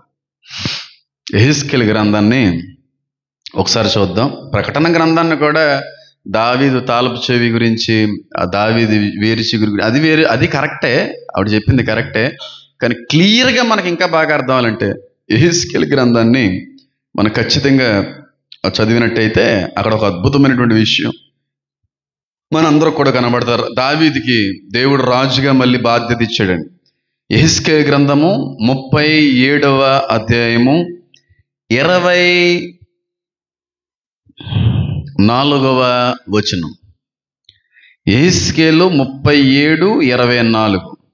నా సేవకుడైన దావీదు వారికి రాజవును, వారికందరికీ కాపరి ఒక్కడే ఉండును, వారు నా విధులను అనుసరింతురు, నా కట్టడలను గైకొని ఆచరింతురు. వారందరికీ కూడా రాజుగా ఎవరుంటారంట? యెహెజ్కేలుకి, సమూయేలు గ్రంథానికి, రాజుల గ్రంథానికి కొన్ని వందల సంవత్సరాల చరిత్ర తేడా కనబడతాం. దావీదు అప్పటికే చచ్చిపోయాడు, కానీ ఇక్కడ యెహెజ్కేలు ప్రవచిస్తూ ఉంటాడో అక్కడున్న వారందరికీ కూడా దావీదు మళ్ళీ రాజు అవుతాడు. అదే యెహెజ్కేలు గ్రంథము 34వ అధ్యాయానికనే చూస్తే అక్కడ కూడా ఇంకొక మాట కనబడుతుంది. 34వ యెహెజ్కేలు 22వ వచనానికని చదివితే, నా గొర్రెలు ఇక దోపుడు కాకుండా గొర్రెకును మధ్య తీర్పు తీర్చి నేను వాటిని రక్షించేదను. వాటిని మేపుటకై నేను నా సేవకుడైన దావీదును వాటి మీద కాపరినిగా నియమించెదను. అతడు వాటికి కాపరిగా ఉండి వాటిని ఏం చేస్తాడో, ఇక్కడ కూడా ఏం కనబడుతుంది? గొర్రెను కూడా మళ్ళీ ఏం చేస్తాడన్నది? మేకల్లోంచి గొర్రెలు తీయబడ్డాయి, మళ్ళీ గొర్రెల్లోనే మళ్ళీ 2 గొర్రెలు తీయబడతానంది. అది అవసరం లేదు, టైం వచ్చినప్పుడు మాటలు అంత నేర్చుకోవలసిన పని లేదు. అవకాశం ఉంటే, అవసరం ఉంటే దాని గురించి కూడా ఏదో ఒక రోజున ప్రస్తావించడానికి ప్రయత్నం చేస్తాను. అయితే ఆ గొర్రెల్లో నుండి తీయబడినటువంటి మరొక గొర్రెల సమూహానికి దావీదు ఏమై ఉన్నాడంటే అక్కడ కాపరిగా ఉన్నాడు. 37వ అధ్యాయం ప్రకారంగా చూస్తే రాజుగా కూడా ఏం చేయబడ్డాడు, నియమించబడ్డాడు. అంటే ఒకప్పుడు దావీదు ఎలాంటి రాజ్యాధికారం అయితే పొందుకున్నాడో, ఎలాంటి రాజ్య భోగం అయితే అనిపించాడో, అదే రాజ్యాధికారాన్ని మళ్ళీ ఇశ్రాయేల్ దేశంలో పొందుకుని వారందరికీ కూడా రాజుగా మళ్ళీ నియమించబడతాడు. అంటే దావీదు రాజ్యం మళ్ళీ మొదలవుతుంది. దావీదు వేరుని ఏం పుట్టింది అది.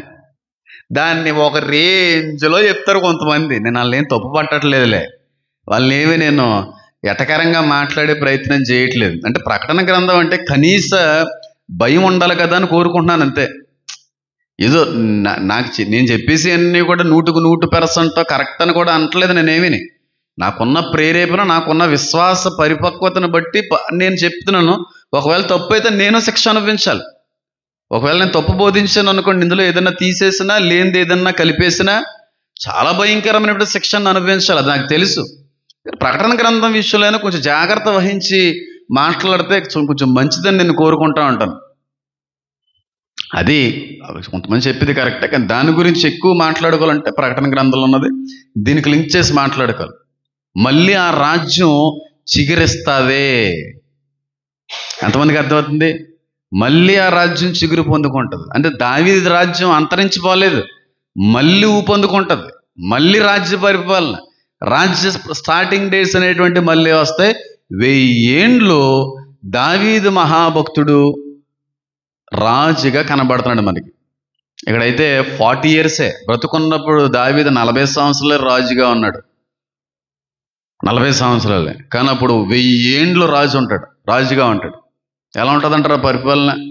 ఎంత సుభిక్షంగా పరిపాలించాడు దావీదు, చాలా అద్భుతమైన రీతిలో పరిపాలించాడు. చుట్టుపక్కల ఉన్న శత్రువులతో సైతం మంచి కట్టడే, మంచి ప్రేమను చూపిస్తూ సొలొమోను కూడా అనుభవాలు వచ్చినాయి, చాలా మంచి అనుభవాలు వచ్చినాయి. అదే అంటాను కదా నేను ఎప్పుడో కూడా మాట, చెట్టు ఒకటైతే పండు ఒకటి కాస్తుందనే మాట ఏదో ఒక్కొక్కసారి ఉపయోగిస్తూ ఉంటాను. తల్లిదండ్రులు ఎలాంటి వాళ్ళు పిల్లలు అలాగే పుడతారు, ఇంచుమించుగా ఆల్మోస్ట్ అలాగే ఉంటారు. సేమ్ అలవాట్లతో, సేమ్ ఆలోచన విధానంతో, సేమ్ ఆ పద్ధతులతో, సేమ్ విధంగా కొన్నిసార్లు కనబడతా ఉంటాయి. దావీదులో ఏ అనుభవాలు అయితే ఉన్నాయో సొలొమోనులో అంతకంటే ఎక్కువ కనబడ్డాయి. శత్రువులు ఎవరో లేకుండా చాలా అద్భుతమైన పరిపాలన చేశాడు సొలొమోను. దావీదు కంటే ఎక్కువ సంపాదించాడు సొలొమోను. దావీదు తెలివితేటలో జ్ఞానం ఒక ఎత్తు అయితే, సొలొమోను జ్ఞానం మరింత గొప్పదంటాను నేను. అంత అద్భుతమైన పరిపాలన. జనరేషన్కి కూడా జీవితాలు బాగుపడాలి, కానీ జనరేషన్కి కొంతమంది ఇంకా దారుణంగా తెరిగిపోతుంటారు. కొంతమంది, అందరూ అని కాదు, కొందరు ఉంటారు. తల్లి ఏ విధంగా అయితే ఉందో కూతురు కొడుకు ఇంకెంతకంటే దారుణం. తండ్రి తాగుబోతే తర్వాత వచ్చే జనరేషన్లో కొడుకు అంతకంటే పెద్ద తాగుబోతు, అంతకంటే భయంకర. ఆ విధంగా కొన్ని చోట్ల కనబడతా ఉంటాయి. కొన్ని చోట్ల, అన్ని చోట్ల ఉండకపోవచ్చు, కొన్ని చోట్ల. కానీ ఇక్కడ దావీదు మహాజ్ఞాని, ఆ పరిపాలన విధానం మళ్ళీ తీసుకొని రాబోతున్నాడు, ఆ మంచి పరిపాలన మళ్ళీ చేయబోతున్నాడు. ఒకవేళ డైరెక్ట్గా దావీదును చూస్తాం అనుకోండి మనం, నేను అందరికంటే ముందే చూసేస్తాను, సందేహం ఏం లేదు. దావీదుని అందరూ చూస్తాం, నేను చూస్తాను, నువ్వు చూస్తావు, అందరూ చూస్తావు. నేను అందరికంటే ముందుగా ఎందుకన్నానంటే, మరి సేవకుడిగా ఉన్నాను కనుక, కాపరిగా ఉన్నాను కనుక, ఏదన్నా కొంచెం ఎక్కువ పదవి అయినా దేవుడు ఇస్తాడేమో. ఒకవేళ పదవి కానీ కొంచెం ఎక్కువ ఉందనుకో, ఏపీఏ కింద గిఏ కింద కొంచెం దావీదు దగ్గర నేను చూడగలనేమో అని. స్థానాలు ఉంటాయి, నీతిని బట్టి, పరిశుద్ధతను బట్టి, నమ్మకత్వాన్ని బట్టి, ఆలోచన బట్టి, హృదయ తలంపులను బట్టి దేవుడు స్థానం ఇస్తాడు. చచ్చిపోయిన తర్వాత అందరిని ఒకే ఫేజ్లో పెట్టేసి అంత అవినీతిపరుడు కాదు మన దేవుడు. న్యాయం లేనాడు ఏం కాదు, చక్కగా తీర్పు తీరుస్తాడు. హృదయాలను బట్టి, క్రియలను బట్టి, పరిశుద్ధతను బట్టి, పరిచర్య చేసిన విధానాన్ని బట్టి. అందరు పాస్టర్లో ఒక లెవెల్లో ఉండరు, ఒక లెవెల్లో ఎప్పుడూ ఉండరు. విశ్వాసులు కూడా పరలోకంలో ఒక లెవెల్లో ఉండరు. ఆ స్థానాలు పొందుకోవడానికి మన చేతిలోనే ఉన్నాయి. ఆ స్థానాలు పొందుకోవాలంటే ఆయన ఇచ్చాడు, ఒక తలాంత్ ఇచ్చాడు, ఇంకో తలాంత్ కూడా ఇచ్చాడు. నువ్వు నమ్మకంగా ఉంటే ఇంకో తలాంత్ ఇచ్చాడు, ఇంకో తలాంత్. ఓన్లీ గిఫ్ట్స్ మాత్రమే అనుకోవడానికి వీల్లేదు. ఎంత నమ్మకంగా బతికితే భూలోకంలో, పరలోకంలో అంత మంచి స్థానాన్ని ఇస్తాడు దేవుడు. అందుకే నేను గురి యొద్దకే పరిగెత్తుచున్నానంటాడు అపోస్తులుడైనటువంటి పౌలు. ఆ స్థానం దగ్గర చేరాలి. ఎక్కడేం బతుకు, గాడిద గుడ్డి బతుకు, ఇది కాదు, అక్కడ ఉండాలి మనకి స్థానం అని చెప్పి చాలా నమ్మకంగా చేయాలి పరిచర్య అనేది. దాన్ని బట్టి స్థానాలు అనేటువంటి నియమించబడతాయి. అంతేకాని భూలోకంలో స్థానాలు ఎదుగుతుంటారు కొంతమంది, సంఘాల్లో పెద్దలు కావచ్చు, సంఘంలో ఉన్నటువంటి వ్యక్తులు కావచ్చు, సంఘ ప్రెసిడెంటు, ట్రెజరరు, లేదంటే ఇంకోటి యూత్ లీడర్లో, ఇవన్నీ పదవులు భూ సంబంధమైనవి. పరలోకంలో పెర్మనెంట్ పదవులు ఇవ్వబోతున్నాడు. అలాంటి పదవులు దావీదు ఖచ్చితంగా కనబడతాడు. దావీదేంటి, ఆదము అంటున్నానేంటి, ఆదము కనబడతాడు, ఆదాము కనబడతాడు, అవ్వ కనబడతారు, వీళ్ళందరూ కనబడతారు.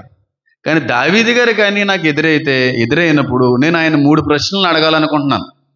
మొట్టమొదటి ప్రశ్న ఏంటంటే, మీరు ఏం చేస్తే దేవుడి దృష్టిలో నా హృదయానుసారుడు అనేటువంటి సాక్ష్యాన్ని దేవుడు చెప్పగలిగాడు? బైబిల్లో ఏ భక్తుడి గురించి చెప్పలేదు.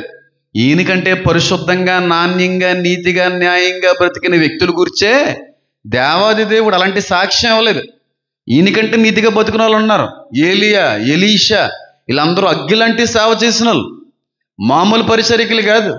పైగా దావీదు ప్రవక్తగా కూడా పిలువబడ్డాడు. రాజుగా మాత్రమే కాదు, ప్రవక్తల్లో ఒక ప్రవక్తను కూడా పిలువబడ్డాడు. కానీ అంత నిష్టగా, అంత నమ్మకంగా, అంత అగ్గిలాంటి సేవ చేసినటువంటి వ్యక్తుల్నే దేవదేవుడు నా హృదయానుసారుడని పిలలేదు. కానీ మిమ్మల్ని పిలిచేశారు. మీరు ఏదో చేసిన దానికి బాగా నచ్చి ఉంటుంది. ఏం చేసి దేవుడిని అంతగా ఆకర్షించగలిగారు అనే ప్రశ్న అడగాలంటుంది ఇప్పుడు నాకు దావీదు. ఆ మాట అనిపించుకోవాలి దేవుడితో, నా హృదయానుసారుడు అంటే దాని అర్థం ఏంటంటే దేవుని యొక్క ఆలోచనలకు అనుగుణంగా నడిచేవాడు. దేవుడు హృదయంలో ఏమనుకుంటున్నాడో ఆ అనుకుంటున్నట్టుగా ఒక మనిషి జీవించడం దావీదులో చూశాడు దేవుడు. నా హృదయం ఏదైతే కోరుకుంటుందో ఆ విధంగా నువ్వు నడిచావు. నా హృదయ ఆలోచనలో నుంచి పుట్టుకొచ్చావు నువ్వు. నా హృదయ ఆలోచనలో నడిచావు, వెంబడించావు అని చెప్పి నా హృదయానుసారుడు అన్నాడు. ఎలీషాని అనలేదా మాట, యోనాని అనలేదా మాట, యెషయాని అనలేదా మాట, ఇర్మియా మరీ చిన్నగా ఉన్నప్పటి నుంచి వాడబడ్డాడు, ఆయన్నే అనలేదు. పేతురు గారిని అనలేదు. పెద్ద పెద్ద భక్తులు ఉన్నారు, అపోస్తులు ఉన్నారు, ఎవరి గురించి అనలేదు. ఒక నరహంతకుణ్ణి నా హృదయానుసారుడని చెప్పి దేవుడు సాక్ష్యం ఇవ్వగలిగాడంటే ఖచ్చితంగా ఆయన ఏదో చేసేమంటాడు కదా. ఏదో ఒకటి దేవుని మరింతగా ఆకర్షింపజేసేటువంటి క్రియ, అనుభవం ఏదో దావీదులో ఉండే ఉంటుంది. అది ఏంటి అని అడగాలని ఉంటుంది నాకు ఎప్పుడు దావీదు కనబడితే. అదేంటి, అసలు ఏం చేసావు ఆ మాట అనిపించుకోవడానికి? ఆ సూత్రం ఏంటి, ఆ టిప్ ఏంటి, ఆ అనుభవం ఏంటి, అంతగా ఎలా నచ్చేసావు దేవుడి దృష్టిలో? ఎవ్వరికీ లేని సాక్ష్యం ఆ విధంగా దేవుడి దగ్గర సంపాదించడానికి కారణం నువ్వు చేసినటువంటి ఆ ఆత్మీయ జీవితంలో ఉన్నటువంటి ఆ క్రియ ఏంటి, ఆ పని ఏంటి, అనుభవం ఏంటి అని అడగాలనిపిస్తూ ఉంటుంది నాకు. ఫస్ట్ ఆఫ్ ఆల్ దావీదు గారికి కనబడితే పూర్తిగా దేవుడు ఆలోచన విధానంలో నడిచేసాడండి బాబు. ఎంత ట్రై చేస్తున్నా చాలా కష్టం అవుతుంది. 30-40% వెళ్ళగలుగుతున్నాను, కానీ దేవుడు ఆలోచన విధానంలో కనీసం 80% 70%కి రావాలన్నా నా వల్ల కావట్లేదు. 30-40-50 అటు ఇటుగా కదులుతుంది అంతే లెవెల్.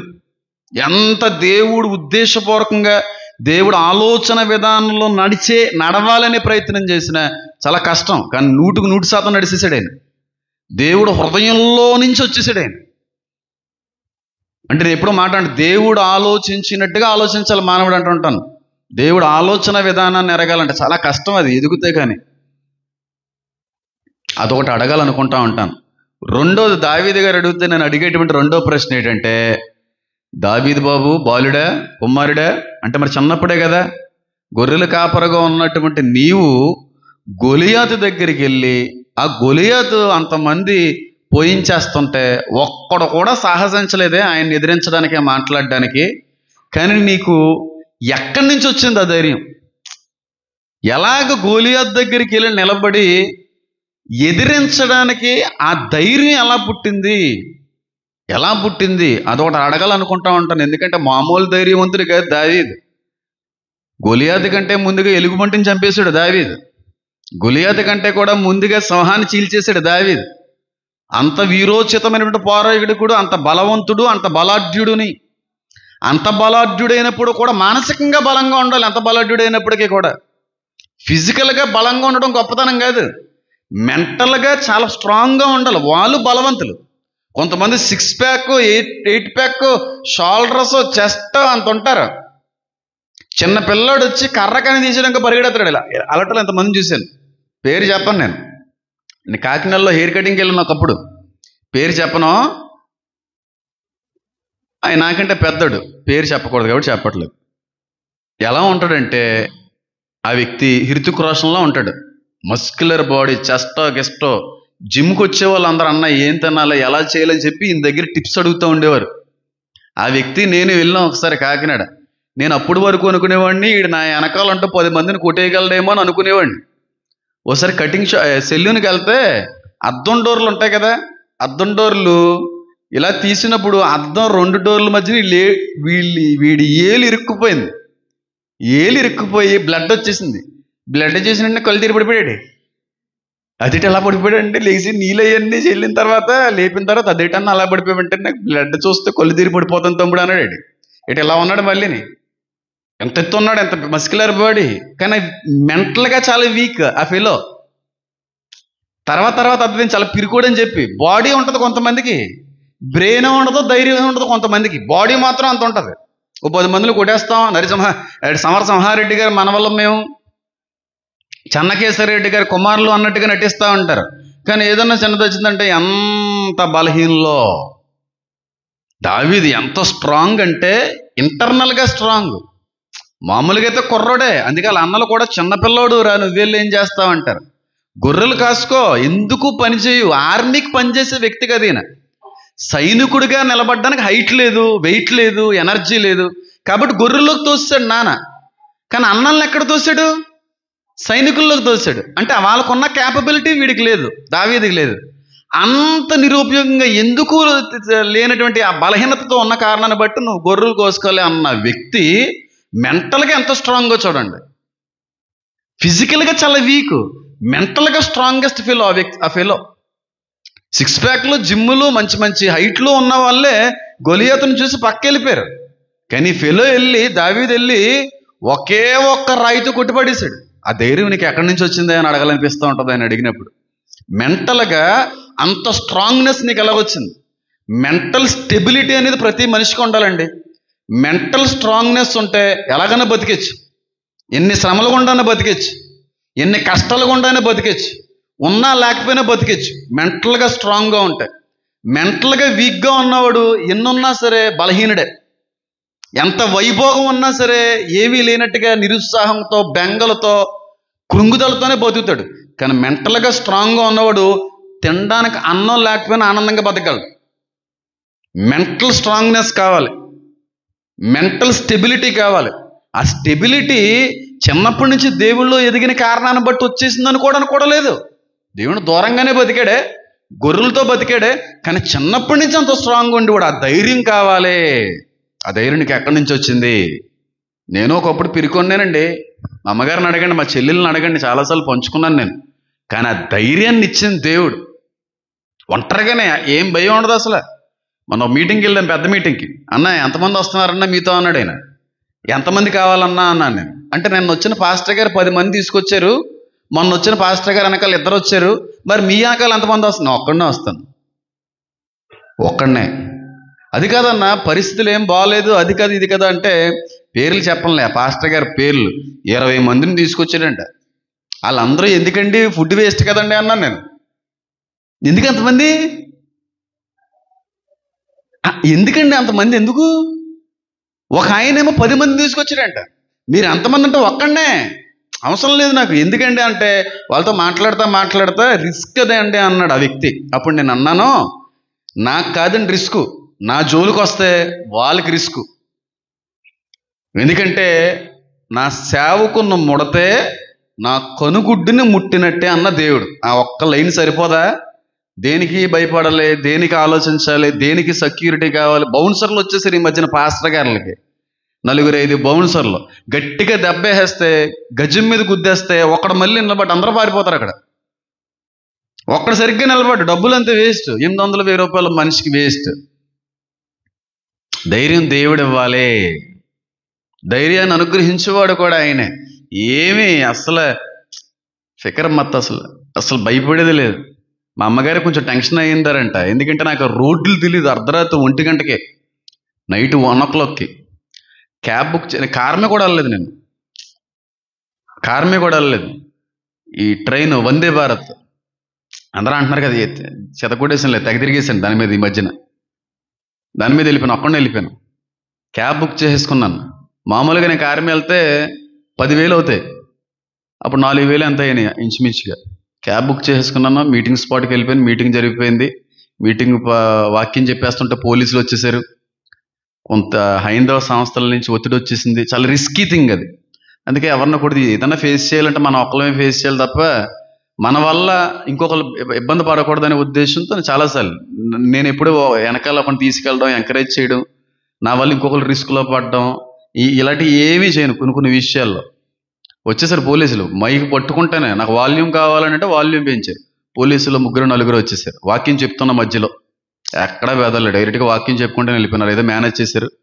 తర్వాత ఇంకా కొంచెం మత సంస్థల వాళ్ళు వచ్చేసి వాళ్ళు 3 days అలాగే పెట్టారంట. నా 3rd day ఇంకా ఎక్కువ పెట్టేశారు. వాళ్ళు ఏం భయపడలేదు, వాక్యం చెప్పేశాను, ధైర్యంగా వాక్యం చెప్పేసాను, అయిపోయింది.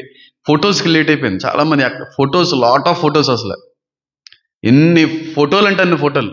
దానికి ఎక్కువైపోతుంది. ప్రార్థన చేయించుకోవడానికి వచ్చే వాళ్ళకంటే ఫోటోలకి టైం ఎక్కువైపోతుంది. ఫోటోలు అన్నీ అయిపోయినాయి. 12:30 ఎంత అయిపోతుంది. మళ్ళీ నేను తెల్లవారుజాను 5 o'clock నిన్ను వందే భారత్ని పికప్ చేసుకోవాలి. వెళ్ళిపోయిన క్యాబ్ బుక్ చేసేసుకున్నాను. అయితే నేనున్న హోటల్లో అడ్రస్, గూగుల్లో అడ్రస్ ఒకటి కాదంట. నాకు తెలియదు ఈ విషయం. నేను పలానా అడ్రస్ పెట్టుకున్నాను, డైరెక్ట్గా అక్కడ క్యాబ్ బుక్ చేస్తే అక్కడికి వెళ్ళిపోయింది. అక్కడ ఆపేశాడు. ఆపేసిన తర్వాత భయంకరమైన చీకటండి. ఆ ఏరియాలో ఒక మనిషి కనబడట్లేదు, ఒక కుక్క కూడా కనబడట్లేదు. కానీ ఏరియా ఎలా ఉంటుందంటే, ఏరియా పేరు నేను చెప్పను, చాలా రిస్కీ ఏరియా అది. హైదరాబాద్లో రిస్కీ ఏరియా అంటే మీకు అర్థమైపోయి ఉండాలి. అంత రిస్కీ ఏరియా. ఒక మనిషి లేదంటే ఇంకో మనిషి మాత్రమే వెళ్తాడు సందులోకి. ఇంకొక మనిషి బండి కూడా వెళ్ళడానికి లేదు. నేను మధ్యలో ఉండిపోయిన ఎన్ని సందులు చిన్న చిన్న ఇళ్ళ పాముల్లో ఉన్నాయి ఆ రోడ్లన్నీ. మధ్యలో ఉండిపోయాను. ఇలాగే వెళ్ళిపోండి అన్నాడు అంతే. ఇలా సందుల్లోకి వెళ్ళిపోయి మధ్యలోకి వెళ్ళిపోయిన తర్వాత ఎక్కడికి వెళ్ళాలో అర్థం అవట్లేదు. మళ్ళీ వెనక్కి రావాలంటే అన్ని సందులు ఒకలా కనబడుతున్నాయి. ఆ సందులన్నీ తిరిగేసాను, అన్ని సందులు తీసాను. కుక్క కూడా కనబడట్లేదు. అక్కడ హైందవ సహోదరులు ఎవరో పెద్ద బహిరంగ సభ ఏదో పెట్టుకున్నారు. పెద్ద బహిరంగ సభ పూర్తయిపోయింది. మొత్తం 9 గంటలకే పూర్తయిపోయింది. పెద్ద గుడి దగ్గర ఒక 4 కుర్రాలు కూర్చున్నారు గుడి బయట. బహిరంగ సభ అంతా అయిపోయిన తర్వాత 4 నెలల కుర్రాలు 1 గంట ఎంత అయిపోతుంది. సూటు బూటు వేసుకొని ఉన్నాను, చేతిలో బైబిల్ ఉంది. వాళ్ళ ముందు నడుచుకుని వెళ్ళాలి నేను. బహిరంగ సభ వాళ్ళు ఎంత నిష్టగా చేస్తారంటే అక్కడ వాళ్ళు, ఆ మత నిష్ట అంత నిష్టగా ఉంటుంది. ఏం భయపడలేదు. 4 కుర్రాళ్ళు బండి మీద కూర్చోలే, వేరే రేంజ్లో కనబడుతున్నారు వాళ్ళు.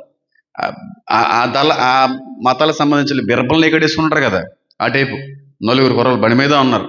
చేతిలో సూటు బూటు ఉంటే ఎవడేమండవు, చేతిలో బైబిల్ ఉంది. అది ఎక్కడ పెట్టుకోవాలో అర్థం కాదు. చేతిలో బైబిల్, పక్కన బొకే, షాలు, మొమెంటమ్ ఇవన్నీ తీసుకుని క్యాబ్ కదా ఒక్కడిని వెళ్ళిపోయాను కదా, ఏం పర్లేదు అనుకుని వెళ్ళిపోయాను. వాళ్ళందరూ అలా చూశారు, ఎవరో ఏమనలేదు. నువ్వైతే ఏం చేస్తావు, వాళ్ళకి కనబడిన వెంటనే ఆ వెనకాల సందులోంచి పరారైపోతావు. అప్పుడు మళ్ళీ ఇంట్లో పోయేస్తే అమ్మది కొంచెం టెన్షన్ పడ్డారంట. ఏం టెన్షన్ ఏం లేదని చెప్పి నడిచేసాను. ఇంచుమించుగా అన్నీ కూడా అనుభవాలండి. దేవుడు కొన్ని పాఠాలు నేర్పుతూ ఉంటాడో, కొన్ని విషయాల్లో ధైర్యాన్ని మరింత ఇస్తూ ఉంటాడో, విశ్వాసంలోకి నడిపిస్తూ ఉంటాడో. ఈ విధంగా అన్నీ తిరిగేసి ఒకే ఒక మనిషి బండి మీద కూర్చున్నాడు. పెద్ద ఆయన చాలా అఫీషియల్గా ఉన్నాడు. సార్ ఇక్కడ అడ్రస్ పలానా అడ్రస్ అంటే, పదండి నేను డ్రాప్ చేస్తానన్నాడు ఆయన.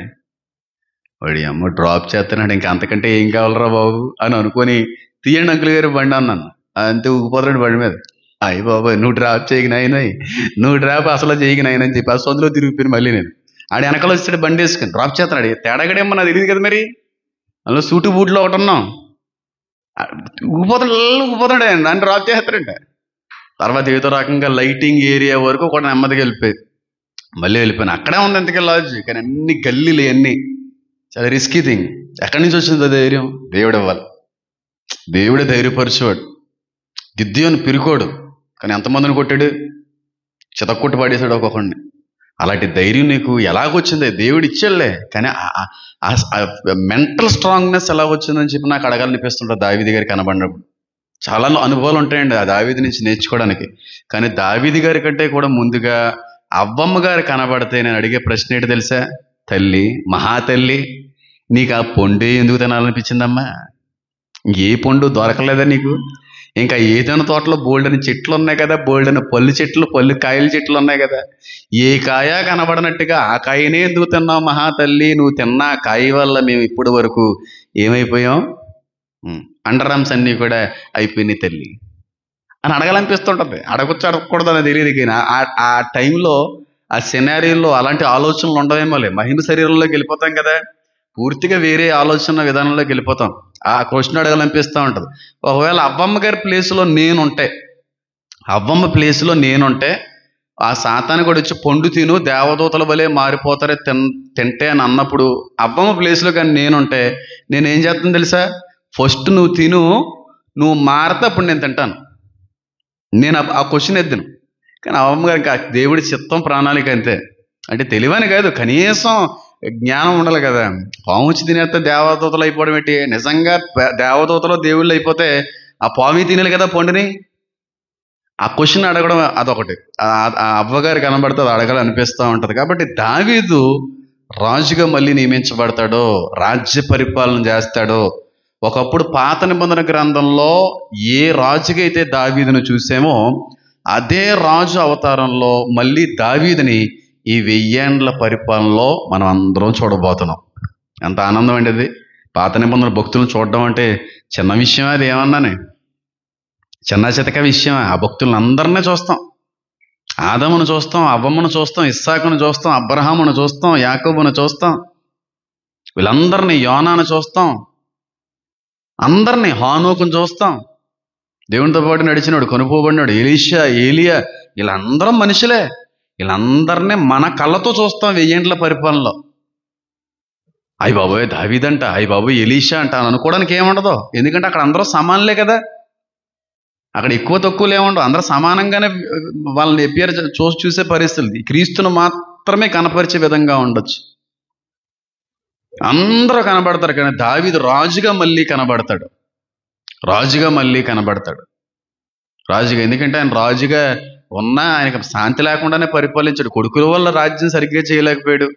నమ్ముకున్నటువంటి సౌలు వల్ల కూడా చాలా ప్రతికూలతలు ఎదురైన. ఏదో చేసామన్న పేరు, కానీ 1000 ఏండ్లు ఇచ్చేస్తాడు దేవుడు మళ్ళీ దావీదికి. రాజ్యం చేసే ఈసారి శుభ్రంగా హ్యాపీగా చేయి, నేను నవ్వడు అడ్డు గిడ్డి ఏం పెట్టని చెప్పి అదొకటి అడగాలనిపిస్తూ ఉంటుంది దావీది గారిని. అయితే ఆఖరిగా నేను ఎప్పుడు కూడా 2019 సేవలోకి వచ్చినప్పుడు ఒక మాట అన్నాను. ఎంతమంది గుర్తుందో నాకైతే తెలియదు, కానీ రీసెంట్గా నాకు నూతన గుర్తు చేసింది కాబట్టి మీ అందరికీ ఆ విషయాన్ని మళ్ళీ స్మరణలోకి తీసుకుని వచ్చే ప్రయత్నం చేస్తాను. మా అమ్మగారు కూడా ఈ మాట అడిగారు. ఏమనంటే, నువ్వు ఒకప్పుడు వాక్యం చెప్తే అప్పుడు ఏం తెలుసు, అలా చెప్పుకుంటానే వెళ్ళిపోయాను, దేవుడిని నడిపింపు. ఇప్పుడు నడిపింపే, తెలిసి ఏమీ చెప్పట్లేదు. నేను ఇప్పటికే నిరంతర విద్యార్థినే దేవుని దగ్గర, మనుషుల దగ్గర కాదు. మనుషుల దగ్గర ఎప్పటికీ కాదు. మనుషుల దగ్గర విద్యార్థిగా ఉన్నవాడు ఎప్పటికీ ఎదగలేడు. దేవుని పాద సన్నిధిలో నిరంతర విద్యార్థిని. ఆయన రోజు నా ఎదుటి బోధకుడిగా ఉన్నాడు, ఒక టీచర్గా ఉన్నాడు. నేను రోజు ఆయన దగ్గర నుంచి నేర్చుకుంటాను. నేర్చుకోలేని రోజు అంటూ లేదు. ప్రయాణాల్లో నేర్చుకుంటాను, ట్రైన్లో ఉన్నాను, ఏదో అలా స్మరించుకుంటా ఉన్నాను. ఆ స్మరణలో బోల్డ్ విషయాలు దేవుడు బయలుపరిచాడు. ఆ మీటింగ్కి వెళ్ళేటప్పుడు నా పక్కన కూర్చున్న ఆ వ్యక్తి, ఆ అమ్మాయి 1 నా 2 గీతం, వైజాగ్ గీతం యూనివర్సిటీలో 4th ఇయర్ అంటాయి. చాలా అఫీషియల్గా ఉన్నారు ఆవిడ. ఒక్క మాట మాట్లాడలేదు. ఆవిడ ఎంత గౌరవించిందంటే వెళ్ళిపోయే సమయంలో అంత గౌరవంగా మాట్లాడింది. స్టార్టింగ్ నుంచి ఎండింగ్ వరకు కనీసం మీరు ఎక్కడ చదువుకుంటారు, ఏం చేస్తారన్నో కూడా అనలేదు. కానీ వెళ్ళిపోయేటప్పుడు బాయ్ సార్ అని చెప్పింది. అంత గౌరవాన్నిచ్చాడు దేవుడు.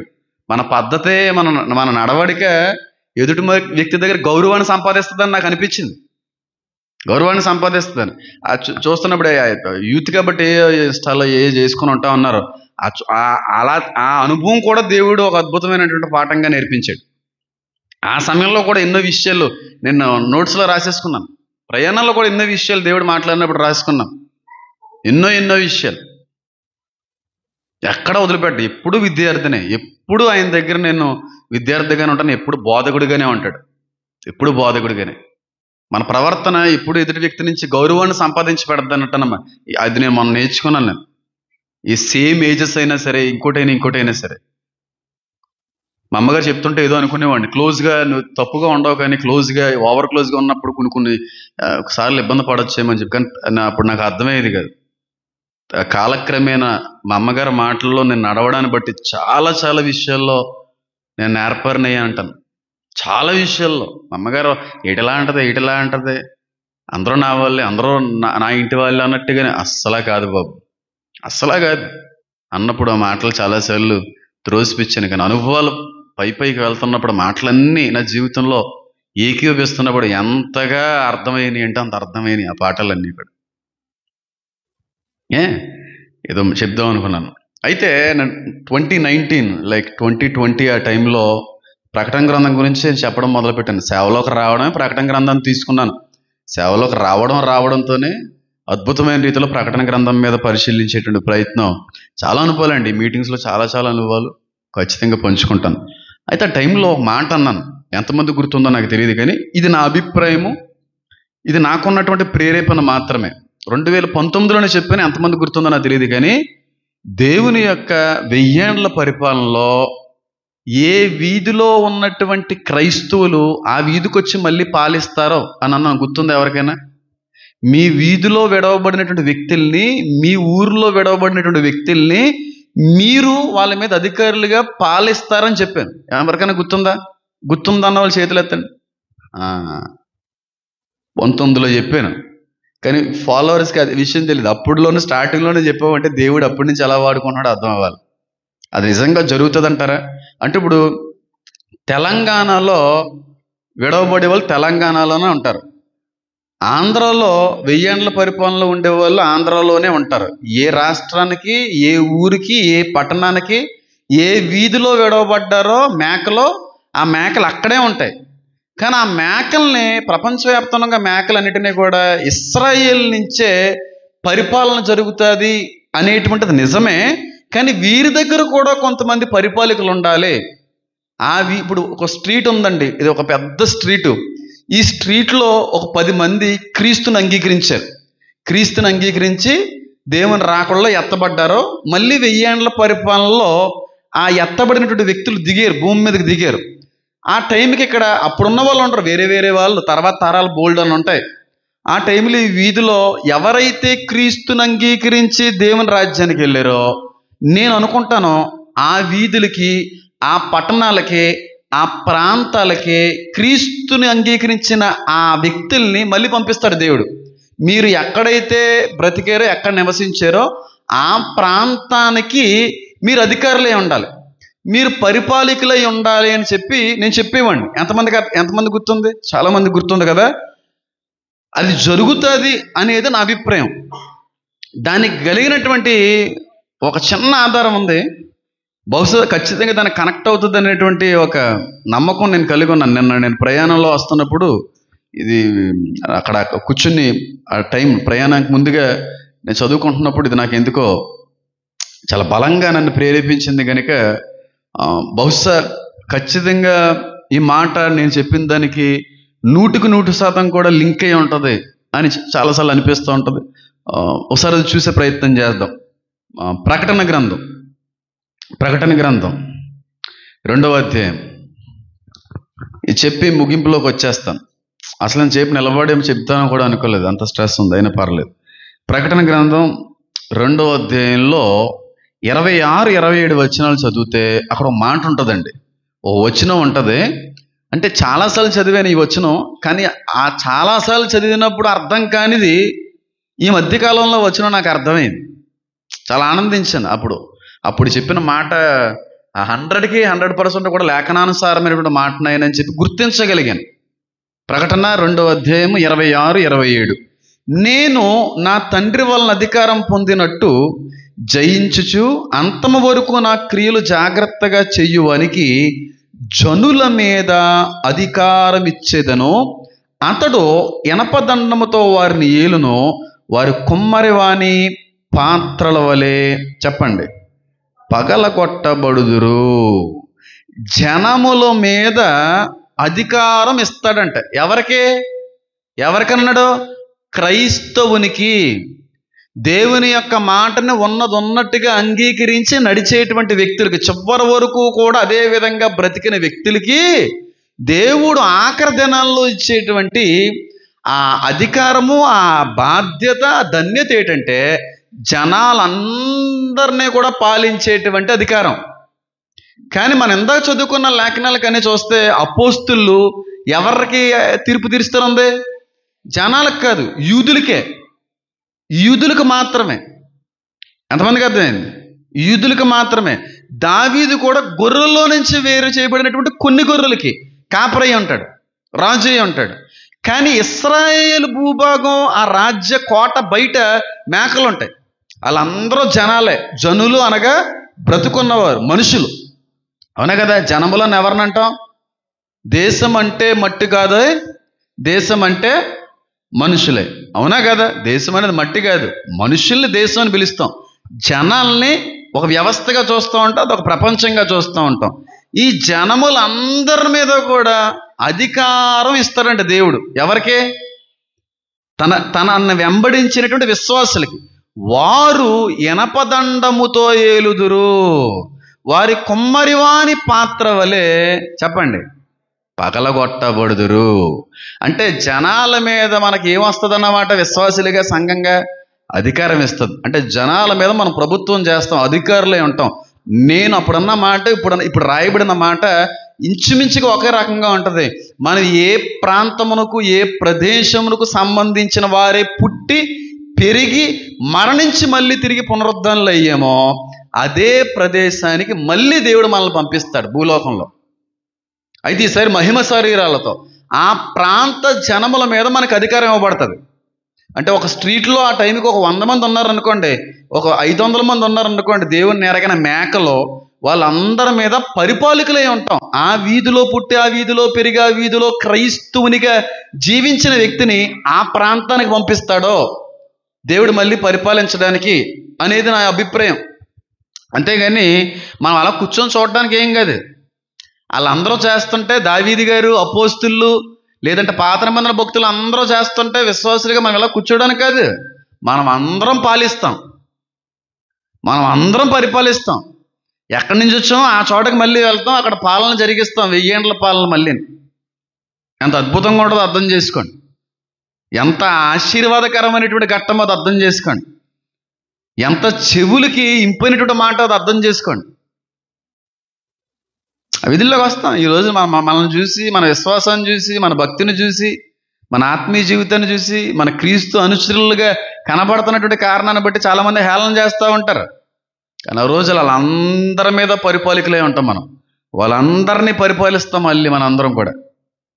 బాగుంటుందా బాగోదా? చెప్పాలి. ఎంత అద్భుతంగా ఉంటుంది. చాలా ఆశీర్వాదకరంగామైనటువంటి ఈ రీతిలో క్రైస్తవ సంఘం ఆ రోజుల్లో కట్టబడుతుంది అంటాను. ఇప్పుడు హైదరాబాద్ ఉంది, తెలంగాణ ఉంది, అమీర్పేటలో క్రైస్తవుడివి, ఆ టైంలో నువ్వు ఎత్తబడిపోయావు, ఆ ప్రాంతానికి నీ దేవుడిని పంపిస్తాడు అక్కడ పరిపాలించడానికి. అయితే గచ్చిబౌలి అనుకోండి, అక్కడ విజయవాడ అనుకోండి, విజయవాడకి పంపిస్తాడు, ఆ ప్రాంతాన్ని పంపిస్తాడు. కాకినాడ ఆ ప్రాంతానికి, అక్కడున్న మేకల మీద పరిపాలన చేయడానికి, సుభిక్షమైన పరిపాలన, శాంతియుతమైనటువంటి పరిపాలన, ప్రేమతో కూడిన పరిపాలన. అంటే ఆ టైంలో ఉన్న మనుషులందరి మీద మనకి ఎలాంటి పోస్ట్ వస్తుంది? ఎమ్మెల్యే గారి కంటే, మినిస్టర్ గారి కంటే, ఎంపీ గారి కంటే, ప్రధానమంత్రి కంటే కూడా అప్పర్ పోస్ట్ ఇస్తాడు దేవుడు మనకి. అంత ధన్యులు క్రైస్తవులు. ఇది జస్ట్ ఇది యాత్రిక జీవితం అంతే. యాత్రికులుగా వచ్చాం భూమి మీదకే.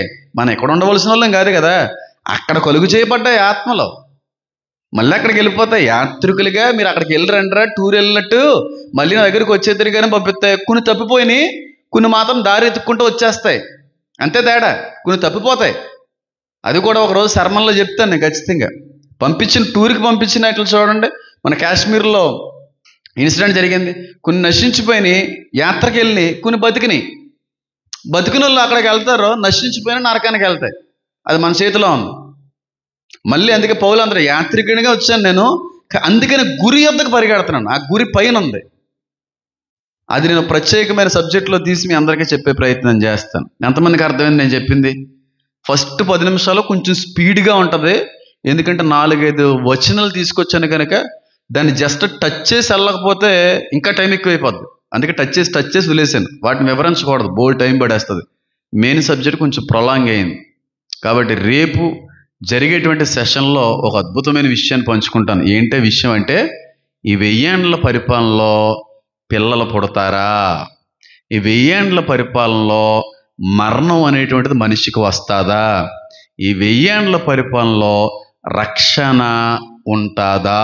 ఇలాంటి ఎన్నో అద్భుతమైనటువంటి మర్మాలు, రహస్యాలు మీ అందరితో క్లుప్తంగా, సంపూర్ణంగా కాదు, క్లుప్తంగా మాత్రమే. కొన్ని ఎక్కువ చెప్తే లోకం అర్థం కాని కారణాన్ని బట్టి తప్పుగా నన్ను తీసుకుంటున్నారు.